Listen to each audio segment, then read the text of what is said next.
ನಾವು ಮಳವಳ್ಳಿ ವಿಧಾನಸಭಾ ಕ್ಷೇತ್ರದ ವ್ಯಾಪ್ತಿಯಲ್ಲಿ ಅನ್ನದಾನಿ ಅವರು ನಮ್ಮ ಜೊತೆ ಜಾಯ್ನ್ ಆಗ್ತಿದ್ದಾರೆ. ಸರ್, ಕಾರ್ಯಕ್ರಮಕ್ಕೆ ಪ್ರೀತಿಯ ಸ್ವಾಗತ.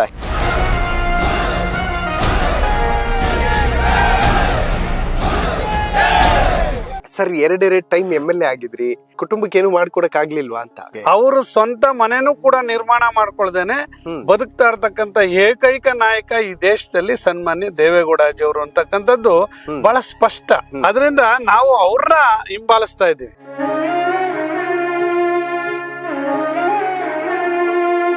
ನನ್ ದೊಡ್ಡಣ್ಣ ಅವ್ರು, ಇವರು ನನ್ನ ಮೂರನೇ ಅಣ್ಣ. ಏನ್ ಕೆಲಸ ಮಾಡ್ತೀರಿ? ಹೊಲ ಮನೆ ಗದ್ದೆ, ಅಲ್ಲಿ ಕಬ್ಬು ಅದೇ ರಾಗಿ ಭತ್ತ ಬೆಳ್ಕೊಂಡ್ ಅನ್ನ ಉಣ್ತೀವಿ. ಓಕೆ, ಎಲ್ಲರೂ ವ್ಯವಸಾಯ? ಅಲ್ಲೇ ವ್ಯವಸಾಯವೇ ನಾವು.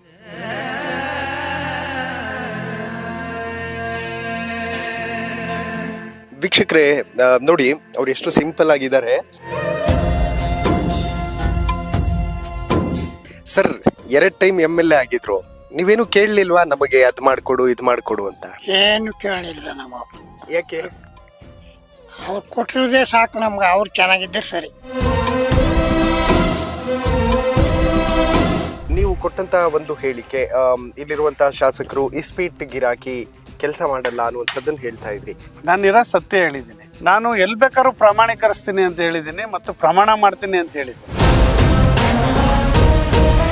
JDS ನಲ್ಲಿರುವಂತಹ ದೇವದುರ್ಗ ಶಾಸಕಿ ಕರೆಮ್ಮ ನಾಯಕ್ ಆಗಿರ್ಬೋದು, ಮತ್ತು ದೇವರ ಹಿಪ್ಪರಗಿ ರಾಜುಗೌಡ ಪಾಟೀಲ್ ಆಗಿರಬಹುದು, ಮತ್ತು ನೀವಾಗಿರಬಹುದು, ಎಲ್ಲರೂ ಕೂಡ ಒಂದು ಕೃಷಿ ಹಿನ್ನೆಲೆ ಇರುತ್ತೆ, ಇಲ್ಲ ಅಂತಂದ್ರೆ ಸಮಾಜದ ತುಂಬಾ ಹಿಂದುಳಿದ ವರ್ಗಗಳಿಂದ ಬರುವಂತಹ ವ್ಯಕ್ತಿತ್ವಗಳೇ ಹೆಚ್ಚು.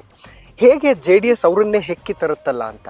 ದೇವೇಗೌಡಾಜಿ ಅವರು ಈ ಸಮಾಜಕ್ಕೆ ಕೊಟ್ಟಂತ ಕೊಡುಗೆ ಬಳುವಳಿ ಇದೆಯಲ್ಲ, ಅದನ್ನ ಯಾರು ಕೂಡ ಕೊಡ್ಲಿಕ್ಕೆ ಸಾಧ್ಯ ಇಲ್ಲ, ಮರಿಲಿಕ್ಕೆ ಸಾಧ್ಯ ಇಲ್ಲ. ಲಕ್ಷಾಂತರ ಜನ, ಸಾವಿರಾರು ಜನರನ್ನ ಅಧಿಕಾರಿಗಳನ್ನಾಗಿ ಮಾಡದಂತ ಒಂದು ಫ್ಯಾಕ್ಟ್ರಿ, ಅದು ಮಾಡುವಂತ ಫ್ಯಾಕ್ಟ್ರಿ. ಜನರೇ ಮೆಚ್ಚಿದ ಬಂಗಾರದ ಮನುಷ್ಯ.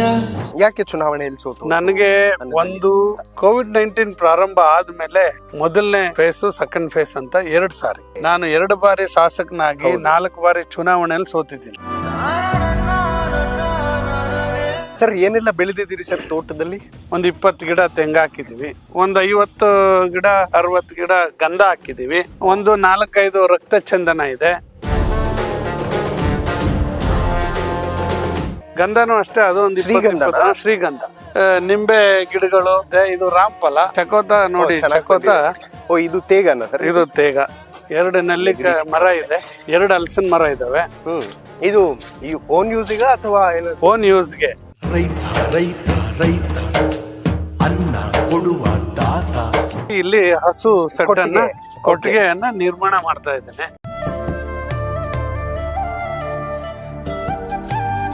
ಮತ್ತೆ ನಾನು ಜಾನಪದದಲ್ಲಿ ಸ್ನಾತಕೋತ್ತರ ಪದವಿಯನ್ನ ಪಡೆದಿರ್ತಕ್ಕಂಥವನು, PhD ಮಾಡಿರ್ತಕ್ಕಂಥವನು, ಜಾನಪದ ಸಂಶೋಧನೆ ಮಾಡಿ ಜಾನಪದದಲ್ಲೇ ಮಾಡಿರ್ತಕ್ಕಂಥವನು. ಜಾನಪದ ಹಾಡು ಹೇಳಿದೆ, ನಾನೇನೆಲ್ಲಾದ್ರೂ ಡಿಸ್ಕೋ ಡ್ಯಾನ್ಸ್ ಹಾಡು ಹೇಳಿದ್ದೆ.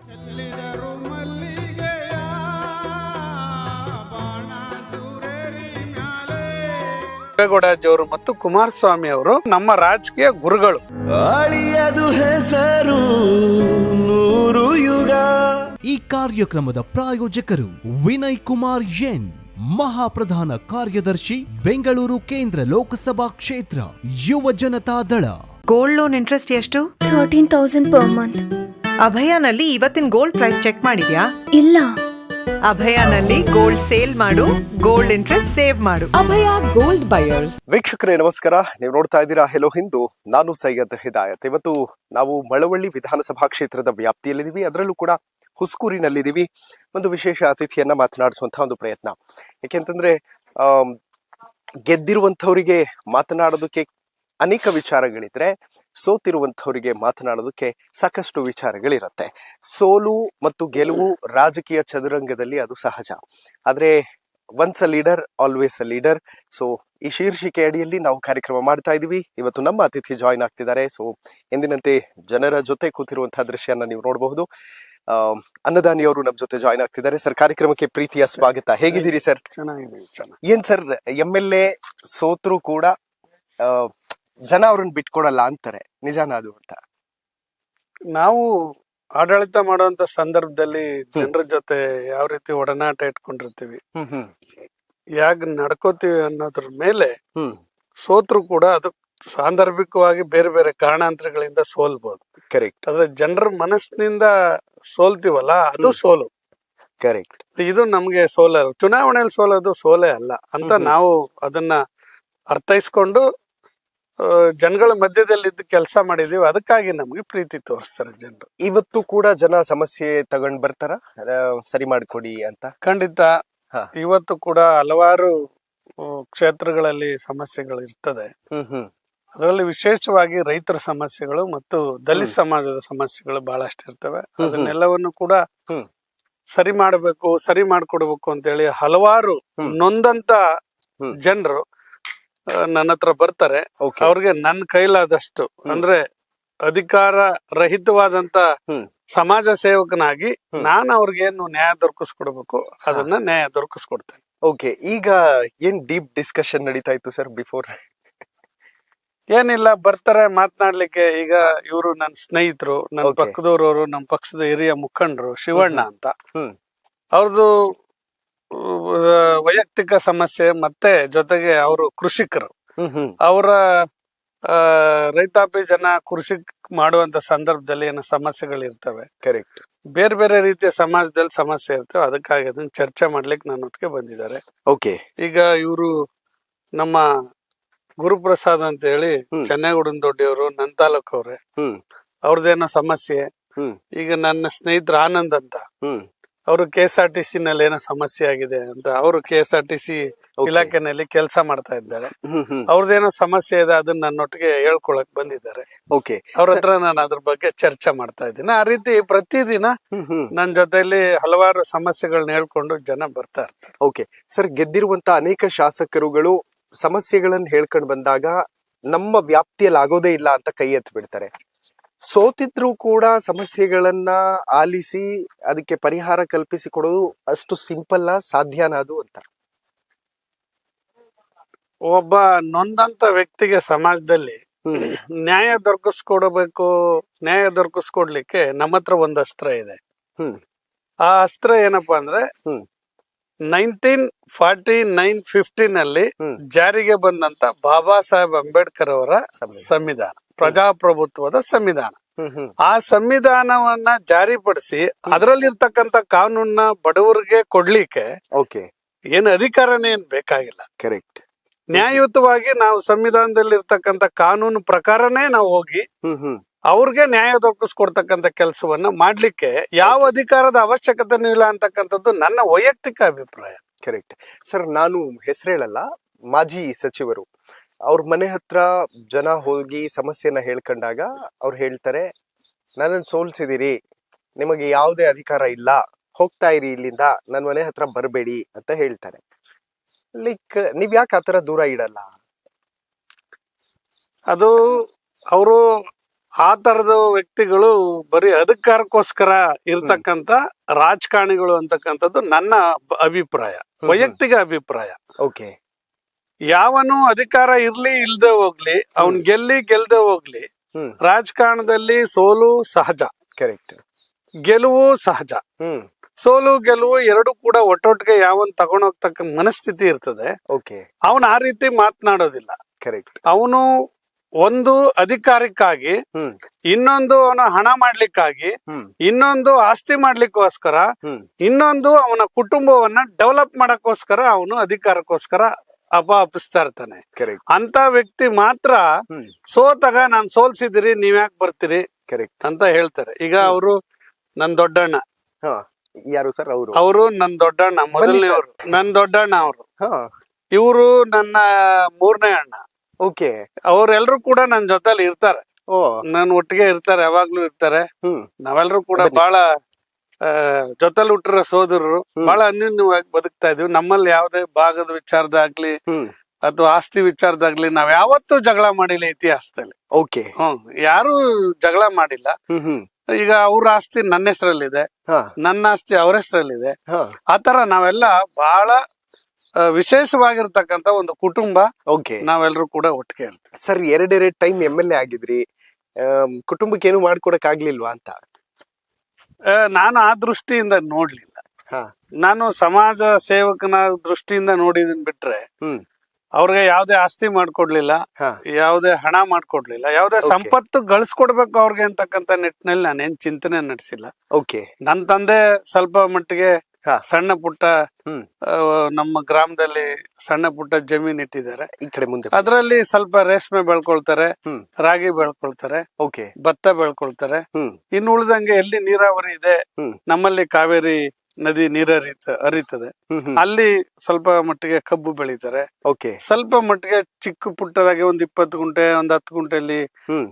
ತೆಂಗು ಹಾಕೊಂಡಿದ್ದಾರೆ. ಓಕೆ. 1 ಎಕರೆನಲ್ಲಿ ಕಬ್ಬು ಬೆಳೀತಾರೆ, ಓಕೆ. 1 ಎಕರೆನಲ್ಲಿ ರಾಗಿ ಬೆಳೀತಾರೆ, ಹ್ಮ್. ಹ್ಮ್. 1 ಎಕರೆನಲ್ಲಿ ರೇಷ್ಮೆ ಬೆಳೀತಾರೆ. ಓ. ಆ ರೀತಿ ವಿವಿಧ ರೀತಿಯಾದಂತ ಬೆಳೆಗಳನ್ನ ಬೆಳೆದು ಹ್ಮ್.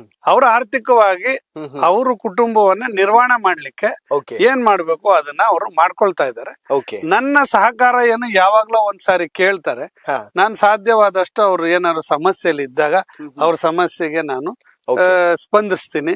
ಓಕೆ. ಇನ್ನು ಉಳಿದಂತೆ ಅವ್ರ ಬದುಕಿನಲ್ಲಿ ಅವ್ರ ಕೃಷಿಕರಾಗಿ, ಓ. ಈಗ ಎಲ್ಲ ಕೃಷಿಕರೇ. ನನ್ ಬಿಟ್ರೆ ನನ್ನ ಕುಟುಂಬದಲ್ಲಿ ನಾವು 6 ಜನ ಮಕ್ಕಳು. ಹ್ಮ್. 2 ಹೆಣ್ಣು ಮಕ್ಕಳಿದ್ದಾರೆ, ಅವರು ಮದುವೆ ಆಗಿ ಬೇರೆ ಊರಿಗೆ ಹೋಗಿದ್ದಾರೆ. ಓಕೆ. ಈಗ ನನ್ ಸಹೋದರ 4 ಜನ ಇದ್ರು, ಅದ್ರಲ್ಲಿ 2ನೇವ್ರು ಒಬ್ರು ಇಲ್ಲ, ಹ್ಮ್. ಅವರು ತೀರ್ಕೊಂಡಿದ್ದಾರೆ. ಹ್ಮ್. ಈಗ ಇವ್ರ ಹಿಂದನವರು, ಹ್ಮ್. ಇವ್ರು ಮೊದಲನೇವ್ರು. ಓಕೆ. ಇವರು ಯಾವ್ದೇ ಸಂದರ್ಭಗಳು ಬಂದಂತ ಸಂದರ್ಭದಲ್ಲೂ ಕೂಡ ಹಾ. ಯಾವ್ದೇ ರೀತಿ ನಮ್ಮಲ್ಲಿ ಕಚ್ಚಾಟ, ಕಿತ್ತಾಟ, ಆ ತರ ಸೋದರ ಕಲಹ ಓ. ಇವತ್ತುವರೆಗೂ ಕೂಡ ನಮ್ ಸಂಸಾರದಲ್ಲಿ ಬಂದಿಲ್ಲ. ಹಾ. ನಾವು ಒಟ್ಟೊಟ್ಟಿಗೆ ಹೋಗ್ತಾ ಇದ್ದೀವಿ. ಸರ್, 2 ಟೈಮ್ MLA ಆಗಿದ್ರು, ನೀವೇನು ಕೇಳಲಿಲ್ವಾ ನಮಗೆ ಅದ್ ಮಾಡ್ಕೊಡು ಇದ್ ಮಾಡ್ಕೊಡು ಅಂತ? ಏನು ಕೇಳಿಲ್ಲ ನಮ್ಮವ್ರು. ಯಾಕೆ? ಅವ್ರು ಕೊಟ್ಟಿರೋದೇ ಸಾಕು ನಮ್ಗೆ. ಅವ್ರು ಚೆನ್ನಾಗಿದ್ದಾರೆ ಸರಿ. ಹ್ಮ್. ಹಾ. ನೀವೇನ್ ಮಾಡ್ತೀವಿ? ನಾವ್ ಇರೋದ್ನೇ ಏನೋ ಹಿಂಗ್ ತಾನೇ ಜೀವನಕ್ ಮಾಡ್ತೀವಿ. ಓಕೆ. ಏನ್ ಕೆಲಸ ಮಾಡ್ತೀರಿ? ಅದೇ ಹೊಲ ಮನೆ ಗದ್ದೆ, ಹಾ. ಅಲ್ಲಿ ಕಬ್ಬು ಅದೇ ರಾಗಿ Okay. ಭತ್ತವ ಹ್ಮ್. ಬೆಳ್ಕೊಂಡ್ ಅನ್ನ ಉಣ್ತೀವಿ. ಓಕೆ. ಎಲ್ಲರೂ ವ್ಯವಸಾಯ. ಅಲ್ಲೇ ವ್ಯವಸಾಯವೇ ನಾವು. ಓ. ಅಲ್ಲ ಸರ್, ಅವ್ರು 2 ಸತಿ MLA ಆಗಿದ್ರು, ಒಂದೊಳ್ಳೆ ಮನೆ ಮಾಡ್ಕೊಂಡು ಕಾರ್ ತಗೊಂಡು ಒಂದಷ್ಟು ಜನ ಕೆಲ್ಸದ ಆಳುಗಳನ್ನ ಇಟ್ಕೊಂಡು ಆರಾಮಾಗಿರ್ಬೋದಿತ್ತಲ್ಲ ಅಂತ. ಅದೆಲ್ಲ ಬೇಕಾಗಿಲ್ಲ. ಅವನು ಒಬ್ಬನು ಓಡಾಡ್ತಾರಲ್ಲ, ಹಾ. ಅಷ್ಟೇ ಸಾಕು ನಮ್ಗ. ಹ್ಮ್. ನಾವ್ ಇರೋದ್ನೇ ಇಲ್ಲಿ ಮಾಡ್ಕೋ. ಏನ್ ಅನ್ಸುತ್ತೆ ಜನಸೇವೆ ಎಲ್ಲ ನೋಡಿದ್ರೆ ಅವ್ರದ್ದು? ಜನಸೇವೆಲ್ಲ ಅಚ್ಚುಕಟ್ಟ ನೋಡ್ಕೋಯ್ತಾವ್ರೆ. ಇನ್ನೇನ್ ನೋಡ್ಬೇಕ್ರು? ಹ್ಮ್. ನಮ್ನು ನೋಡ್ಕತಾವ್ರೆ, ಹಾ. ಜನನು ನೋಡ್ಕತಾವ್ರೆ. ಓಕೆ. ನಮ್ಮೇನ್ ಬಿಟ್ಬಿಟ್ಟಿದಾರ? ಏನ್ ಬಿಟ್ಬಿಡಿಲ್ಲ. ಹ್ಮ್. ಹ್ಮ್. ಹಾ. ಯಾವತ್ತು ಕಿತ್ತಾಡಿಲ್ವಾ ಅಣ್ಣ ತಮ್ಮಂದ್ರ? ನಮ್ಮ ಅಣ್ಣ ತಮ್ಮದಿರ್ ಕಿತ್ತಾಡ್ನಿಲ್ಲ, ನಮ್ ಹೆಂಗಸ್ರು ಕಿತ್ತಾಡ್ನಿಲ್ರ. ಒಬ್ರು ಹ್ಮ್. ನೀ ಹಿಂಗೆ ಹೆಂಗಸ್ರು ಕಿತ್ತಾಡ್ನಿಲ್ಲ, ನಮ್ ಗಂಡಾಳು ಕಿತ್ತಾಡ್ನಿಲ್ಲ. ಹ್ಮ್. ಹ್ಮ್. ನೋಡಿ ಆರಂಭದಲ್ಲಿ ನಾನು ಅವನಿಬ್ರೆ, ಹ್ಮ್. ಇನ್ಯಾರು ಇಲ್ಲ. ಓಕೆ. ಅವನ್ ಇಷ್ಟ ಬಂದ ಅಮ್ಮ ಮಾಡ್ಬೋದು, ನನ್ನ ಇಷ್ಟ ಬಂದ ನಾ ಮಾಡ್ಕೋಬಹುದು. ಹ್ಮ್. ಹ್ಮ್. ಹ್ಮ್. ಅಮೇಸಿಂಗ್. ವೀಕ್ಷಕರೇ, ನೋಡಿ ಅವ್ರು ಎಷ್ಟು ಸಿಂಪಲ್ ಆಗಿದ್ದಾರೆ. ಯಾಕೆಂತಂದ್ರೆ ಫಸ್ಟ್ ಟೈಮ್ MLA ಆದ್ರೆ, ಅಥವಾ ಒಂದು ಎಕ್ಸಾಂಪಲ್ ಕೊಡ್ತೀನಿ, ಕಾರ್ಪೊರೇಟರ್ ಆದ್ರೆ, ಹೆಸರು ಹೇಳಲ್ಲ ನಾನು ಯಾರ್ದು ಅಂತ, ಇಡೀ ಫ್ಯಾಮಿಲಿ, ಇಡೀ ಕುಟುಂಬದ ಸದಸ್ಯರನ್ನೆಲ್ಲ ಸೆಟಲ್ ಮಾಡ್ತಾರೆ. ಬಟ್ ಇವತ್ತು ಕೂಡ ಕೃಷಿ ಮಾಡ್ಕೊಂಡೇ ಜೀವನ ಸಾಗಿಸ್ತಾ ಇದ್ದಾರೆ ಅಂತಂದ್ರೆ ಅದೊಂದು ಬ್ಯೂಟಿಫುಲ್ ಸಂದೇಶ ಅಂತ. ವೆಲ್ ಸರ್, ಇದು ನಿಮ್ದೇ ತೋಟನಾ ಅಥವಾ ಹೇಗೆ ಅಂತ? ನಂದೆ. ಹಾ. ನಂದೇ ತೋಟ. ಇದು 36 ಗುಂಟೆನಲ್ಲಿ ಒಂದು ಸಣ್ಣ ತೋಟ ಮಾಡಿದ್ದೀನಿ. ಓಕೆ. ಈ ಕಡೆ ಇಲ್ಲಿ ನನಗೆ ಆದಂತ ವೈಯಕ್ತಿಕವಾದಂತ, ಹಾ, ಹೇಗೆ? ನಾನು ಜನರನ್ನ ನೋಡ್ಲಿಕ್ಕೆ, ಹ್ಮ್. ಅವ್ರು ಹೀಗೆ. ಬಂದಂತ ಸಂದರ್ಭದಲ್ಲಿ ಹ್ಮ್. ಅವರು ಅನೇಕ ಸಮಸ್ಯೆಗಳನ್ನ ಹೇಳ್ಕೊಂಡ್ ಬರ್ತಾರೆ. ಹ್ಮ್. ಹ್ಮ್. ಹಾಗೆ ನನ್ನದೇ ಆದಂತ ಒಂದು ಮನೆ ಇರ್ಲಿಲ್ಲ. ಹ್ಮ್. ಆ ಮನೆ ಕಟ್ಕೊಳಕೋಸ್ಕರ ನಾನು ಈ ಜಾಗನ ಹಾ. ನಾನು 2ನೇ ಬಾರಿ ಶಾಸಕನಾದಾಗ ಖರೀದಿ ಮಾಡಿದೆ. ಓಕೆ. ಖರೀದಿ ರೆಡಿ ಆಗ್ತಿದ್ಯಲ್ಲ? ಇದೆ ಮನೆ. ಓಕೆ. ವೀಕ್ಷಕರೇ, ಬನ್ನಿ ಒಂದ್ಸತಿ ನಿಮಗೆ ಮನೆ ಕಡೆ ಕರ್ಕೊಂಡು ಹೋಗ್ತೀನಿ. ಅಲ್ಲ ಸರ್, ಇಲ್ಲಿ ಎಲ್ಲ ಒಟ್ಟಿಗೆ ಇದ್ರಾ ಅಂತ ಫ್ಯಾಮಿಲಿ ಜೊತೆ? ನಾವೆಲ್ಲ ಒಟ್ಟಿಗೆ ಬೆಳೆದವರು, ಒಂದೇ ಕುಟುಂಬದಲ್ಲಿ ಅಣ್ಣ ತಮ್ಮಂದಿರೆಲ್ಲ. ಹಾ. ಅವರು ಸಂಸಾರ ಅಂದ್ರೆ ಅವರ ಪತ್ನಿಯರನ್ನ ಕಟ್ಕೊಳಕ್ಕೂ ಮೊದ್ಲೆ, ಹ್ಮ್. ಹೆಂಡತಿಯರನ್ನ ಮದುವೆ ಮಾಡ್ಕೊಳಕ್ಕೂ ಮೊದ್ಲೆ ನಾವೆಲ್ಲ ಒಟ್ಟಿಗೆ ಇದ್ದವರು. ಓಕೆ. ಅನಂತರದಲ್ಲಿ ಸ್ವಲ್ಪ ಬೇರೆ ಬೇರೆ ಇದೀವಿ ಅನ್ನೋದ್ ಬಿಟ್ರೆ, ಹ್ಮ್. ಸಂಸಾರ ಬೇರೆ ಬೇರೆ ಇದೆ ಅನ್ನೋದು ಬಿಟ್ರೆ, ಹ್ಮ್. ನಾವೆಲ್ಲ ಮನಸ್ಥಿತಿ, ಓಕೆ. ನಾವೆಲ್ಲ ಒಟ್ಟಿಗೆ ಇದ್ದಂಗೆ ಇದೀವಿ. ಏನ್ ತೊಂದ್ರೆ ಇಲ್ಲ. ನಾವ್ ಯಾರು ಕೂಡ ಯಾವ ವಿಚಾರದಲ್ಲೂ ಕೂಡ ಕಿತ್ತಾಟ ಕಚ್ಚಾಟ ಮಾಡ್ಕೊಳ್ತಕ್ಕಂಥದಕ್ಕೆ ಯಾವ್ದಕ್ಕೂ ಕೂಡ ನಾವು ಮುಂದೆ ಹೋಗ್ಲಿಲ್ಲ. ಓಕೆ. ಈಗ್ಲೂ ನನ್ನ ಸಹೋದರ ಎಲ್ರು ಕೂಡ ನಾವೆಲ್ಲ ಬಹಳ ಚೆನ್ನಾಗಿದೆ. ಓಕೆ, ಕ್ಷೇತ್ರದಲ್ಲಿ ತುಂಬಾ ಜನ ಶಾಸಕರು ಮನೆ ಮಾಡ್ಕೊಳ್ಳೋದಿಲ್ಲ, ಕ್ಷೇತ್ರದಲ್ಲಿ ಇರೋದೇ ಇಲ್ಲ ಅನ್ನೋ ತರ ಇರುತ್ತೆ. ಈ ಮನೆ ಕಟ್ಸೋದಕ್ಕೂ ಬಿಫೋರ್ ಎಲ್ಲಿ ಇರ್ತಿದ್ರಿ ಸರ್? ನಾನು ನಮ್ಮ ಮನೆಯಲ್ಲೇ ಇರ್ತಿದ್ದೆ, ನನ್ನ ಸಹೋದರರು ಎಲ್ಲಿರ್ತಿದ್ರು ಅಲ್ಲೇ ಇರ್ತಿದ್ವಿ ಕೆಲವು ದಿನಗಳ ಕಾಲ. ಕೆಲವು ಸಂದರ್ಭದಲ್ಲಿ ನನ್ಗೆ ಅತ್ಯವಶ್ಯಕವಾಗಿ ಸಮಾಜ ಸೇವೆ ಮಾಡಬೇಕು ಅಂದಾಗ, ಯಾವ್ದಾದ್ರು ಒಂದು ಹೋಬಳಿನಲ್ಲಿ ಹೆಡ್ ಕ್ವಾರ್ಟರ್ ಇರ್ಬೇಕು ಅಂದಾಗ ಪ್ರವಾಸಿ ಮಂದಿರಗಳು ಇರ್ತಿತ್ತು. ಸರ್ಕಾರಿ ಪ್ರವಾಸಿ ಮಂದಿರಗಳಲ್ಲಿ ಅಲ್ಲೇ ನಾನು ವಾಸ್ತವ್ಯ ಮಾಡ್ತಾ ಇದ್ದೆ. ರಾತ್ರಿ ಬೆಳಿಗ್ಗೆ ಅನ್ನದೆ ಜನಗಳ ಸೇವೆಯನ್ನ ಮಾಡ್ತಾ ಇದ್ದೆ. ಆ ನಂತರದಲ್ಲಿ ನಾನು ನನ್ನದೇ ಆದಂತ ಒಂದು ಮನೆಯನ್ನ ಕಟ್ಕೊಳ್ಬೇಕು, ಇಲ್ಲಿ ಜನರನ್ನ ನೋಡ್ಬೇಕು, ಇಲ್ಲಿ ಜನಗಳನ್ನ ಸಂಭಾಳಿಸ್ಬೇಕು, ಇಲ್ಲಿ ಜನಗಳ ಕಷ್ಟ ಸುಖಗಳನ್ನ ಹೇಳ್ಕೊಳ್ಲಿಕ್ಕೆ ಮಳವಳ್ಳಿ ತಾಲೂಕಿನ ಜನತೆ ಬಹಳ ಹತ್ರ. ಈಗ ಬೆಂಗಳೂರ್ಲೋ ಮೈಸೂರ್ಲೋ ಅಥವಾ ಬೇರೆ ಬೇರೆ ದೂರದ ಊರುಗಳಲ್ಲಿ ಇದ್ರೆ ಅವ್ರು ಹೇಳ್ಕೊಳಕ್ಕೆ ಕಷ್ಟ ಸಮಸ್ಯೆಗಳನ್ನ ಹೇಳ್ಕೊಳಕ್ ಬರ್ಲಿಕ್ಕೆ ತೊಂದರೆ ಆಗ್ತದೆ. ಯಾಕಂದ್ರೆ ಬಡವರು ಕೆಲವರು ಬಸ್ ಚಾರ್ಜ್ ಇರೋದಿಲ್ಲ, ಕರೆಕ್ಟ್, ಬರ್ಲಿಕ್ಕೆ ವ್ಯವಸ್ಥೆ ಇರೋದಿಲ್ಲ. ಬೆಂಗಳೂರಿನಲ್ಲಿ ನಾವೆಲ್ಲೋ ಮೀಟಿಂಗ್ಲೋ ಅಥವಾ ಪಾರ್ಟಿ ಮೀಟಿಂಗ್ ಅಲ್ಲೋ ಎಲ್ಲೋ ಕೆಲಸದಲ್ಲಿ ಇರ್ತೀವಿ, ಅಲ್ಲಿ ಹುಡಿಕೊಂಡ್ ಬರಕ್ ಆಗಲ್ಲ. ಅದಕ್ಕೆ ನಾವ್ ಇಲ್ಲಿ ಇಂಥ ದಿನ ನಾವ್ ಇಲ್ಲಿ ವಾಸ ಮಾಡ್ತೀವಿ, ಹಿಂಗ್ ಮಾಡ್ತೀವಿ ಅಂತಂದ್ರೆ ಜನರು ಬರ್ಲಿಕ್ಕೆ ಒಂದು ಅವಕಾಶ ಆಗ್ತದೆ. ಅದಕ್ಕೋಸ್ಕರ ನಾವು ಇಲ್ಲೇ ವಾಸ್ತವ್ಯ ಮಾಡ್ಬೇಕು ಅಂತಕ್ಕಂಥ ದೃಷ್ಟಿಯಿಂದ ಈ ಬಾರಿ ನಾನು 2ನೇ ಸಾರಿ ಶಾಸಕನಾದ್ಮೇಲೆ ಇದನ್ನ ಕಟ್ಟಿಸ್ಲಿಕ್ಕೆ ಪ್ರಾರಂಭ ಮಾಡ್ಕೊಂಡೆ. ಓಕೆ ಸರ್, ತುಂಬಾ ಜನ ನಾ ಹೇಳ್ತಾ ಇದ್ನಲ್ಲ ಆಗ್ಲೇ, ಫಸ್ಟ್ ಟೈಮ್ ಕಾರ್ಪೊರೇಟರ್ ಆದ್ರೆ ಅಥವಾ MLA ಆದ್ರೆ ತುಂಬಾ ಒಳ್ಳೆ ಮನೆಯನ್ನ ರೆಡಿ ಮಾಡ್ಕೊಬಿಡ್ತಾರೆ ಕ್ಷೇತ್ರದಲ್ಲಿ. ಯಾಕಿಷ್ಟು ಡ್ಯೂರೇಷನ್ ತಗೊಂಡ್ರಿ ಅಂತ? ಇಲ್ಲ, ನನ್ಗೆ ಈ ಮನೆ ಮಾಡ್ಬೇಕು ಇಲ್ಲಿ ನಾನು ಅನ್ನೋ ಆಸೆ ಬಹಳ ದಿನದಿಂದ ಇತ್ತು. ಆದ್ರೆ ಸಮಾಜ ಸೇವೆಯಲ್ಲಿ ಬ್ಯುಸಿ ಆಗ್ಬಿಟ್ಟೆ ನಾನು. ಎಲ್ಲ ಒಂದ್ ಕಡೆ ಯಾವ್ದೋ ಒಂದ್ ಹೋಬಳಿಗೆ ಹೋದಾಗ ಅಲ್ಲೆಲ್ಲ ಒಂದ್ ಪ್ರವಾಸಿ ಮಂದಿರದಲ್ಲೇ ಉಳ್ಕೊಳ್ಳೋದು, ಏನು ಉಳ್ಕೊಂಡು ಅಲ್ಲೇ ಜನರ ಸೇವೆ ಮಾಡೋದು. ಅಲ್ಲಿಗೆ ಬರೋರು ಜನ ಇಲ್ಲ, ನಾನೇ ಹಳ್ಳಿಗೆ ಹೋಗ್ತಾ ಇದ್ದೆ, ಅಲ್ಲಿ ಮಾಡ್ತಾ ಇದ್ದೆ ಎಲ್ಲ. ಸೊ ಆಮೇಲೆ ನಾನು ಯೋಚನೆ ಮಾಡಿದೆ, ಚಿಂತನೆ ಮಾಡಿದೆ, ಇಲ್ಲ ನನ್ನ ಗ್ರಾಮದಲ್ಲಿ ಒಂದು ಇದ್ರೆ ಅದು ನನ್ನ ಒಂದು ಜನರು ನೋಡ್ಲಿಕ್ಕೆ ಅನುಕೂಲ ಆಗ್ತಾರೆ. ಜೊತೆಗೆ ನನ್ನ ತಂದೆ ತಾಯಿಯವರು ಹುಟ್ಟಿರ್ತಕ್ಕಂತ ಗ್ರಾಮ ಇದು, ನಾನು ಹುಟ್ಟಿರ್ತಕ್ಕಂತ ಗ್ರಾಮ ಇದು. ನಾನು ಇಲ್ಲೇ ಹುಟ್ಟಿ ಮತ್ತೆ ಎಲ್ಲ ಪ್ರಾಥಮಿಕ ಮತ್ತು ಮಾಧ್ಯಮಿಕ ಶಾಲೆಯನ್ನ ಕಲ್ತಿದ್ದೆ ಇದೇ ಗ್ರಾಮದಲ್ಲಿ. ನನ್ನ ತಂದೆ ಕೃಷಿಕ ಕುಟುಂಬದವರು, ನನ್ನ ಅಣ್ಣಂದಿರು ಈಗ್ಲೂ ಕೂಡ ಕೃಷಿಯನ್ನೇ ಮಾಡ್ತಾರೆ, ಇಬ್ರು ಕೂಡ ಕೃಷಿಯನ್ನೇ ಮಾಡ್ತಾರೆ. ಆ ದೃಷ್ಟಿಯಿಂದ ನಾನು ಇಲ್ಲೇ ಉಳಿಬೇಕು ಅಂತಕ್ಕಂತ ದೃಷ್ಟಿಯಿಂದ ಇವತ್ತು ಇಲ್ಲೇ ನಾನು ಒಂದು ನಿವೇಶನ ತಗೊಂಡು ಇಲ್ಲಿ ಒಂದು ಕಟ್ಟಡವನ್ನ ಕಟ್ಟಿ ಇದ್ರ ಮುಖಾಂತರ ಇನ್ನೂ ಹೆಚ್ಚಿನ ಮಳವಳ್ಳಿ ತಾಲೂಕಿನ ಜನತರ ಸೇವೆ ಮಾಡ್ಬೇಕು ಅನ್ನೋ ದೃಷ್ಟಿಯಿಂದ ಇವತ್ತು ಇಲ್ಲಿ ಮನೆಯನ್ನ ನಿರ್ಮಾಣ ಮಾಡ್ತಾ ಇದ್ದಾನೆ. ಓಕೆ ಸರ್, ನಾನು ತುಂಬಾ ಜನ JDS ಶಾಸಕರ ಮನೆಗಳಿಗೆ ಹೋಗ್ತಾ ಇರ್ತೀನಿ ಮತ್ತು ಹೋಮ್ ಟೂರ್ ಮಾಡುವಂತ ಪ್ರಯತ್ನ ಮಾಡ್ತಿರ್ತೀನಿ. ತುಂಬಾ ಜನ ಇವತ್ತು ಕೂಡ ಮನೆ ನಿರ್ಮಾಣ ಹಂತದಲ್ಲಿರುತ್ತೆ, ಮನೆ ಈಗಷ್ಟೇ ಕಟ್ಟಿಸ್ಕೊಳ್ಳುವಂತ ಕೆಲಸ ಆಗ್ತಿರುತ್ತೆ. ಯಾರು ಕೂಡ ನಮಗೆ ಈಗ ಶಾಸಕರಾಗಿದ್ದೀವಿ ಎಲ್ಲ ಬಾಚ್ಕ ಬಿಡೋಣ ಅನ್ನೋ ಮನಸ್ಥಿತಿ ಯಾಕಿಲ್ಲ JDS ನಲ್ಲಿ ಇರೋರಿಗೆ ಅಂತ?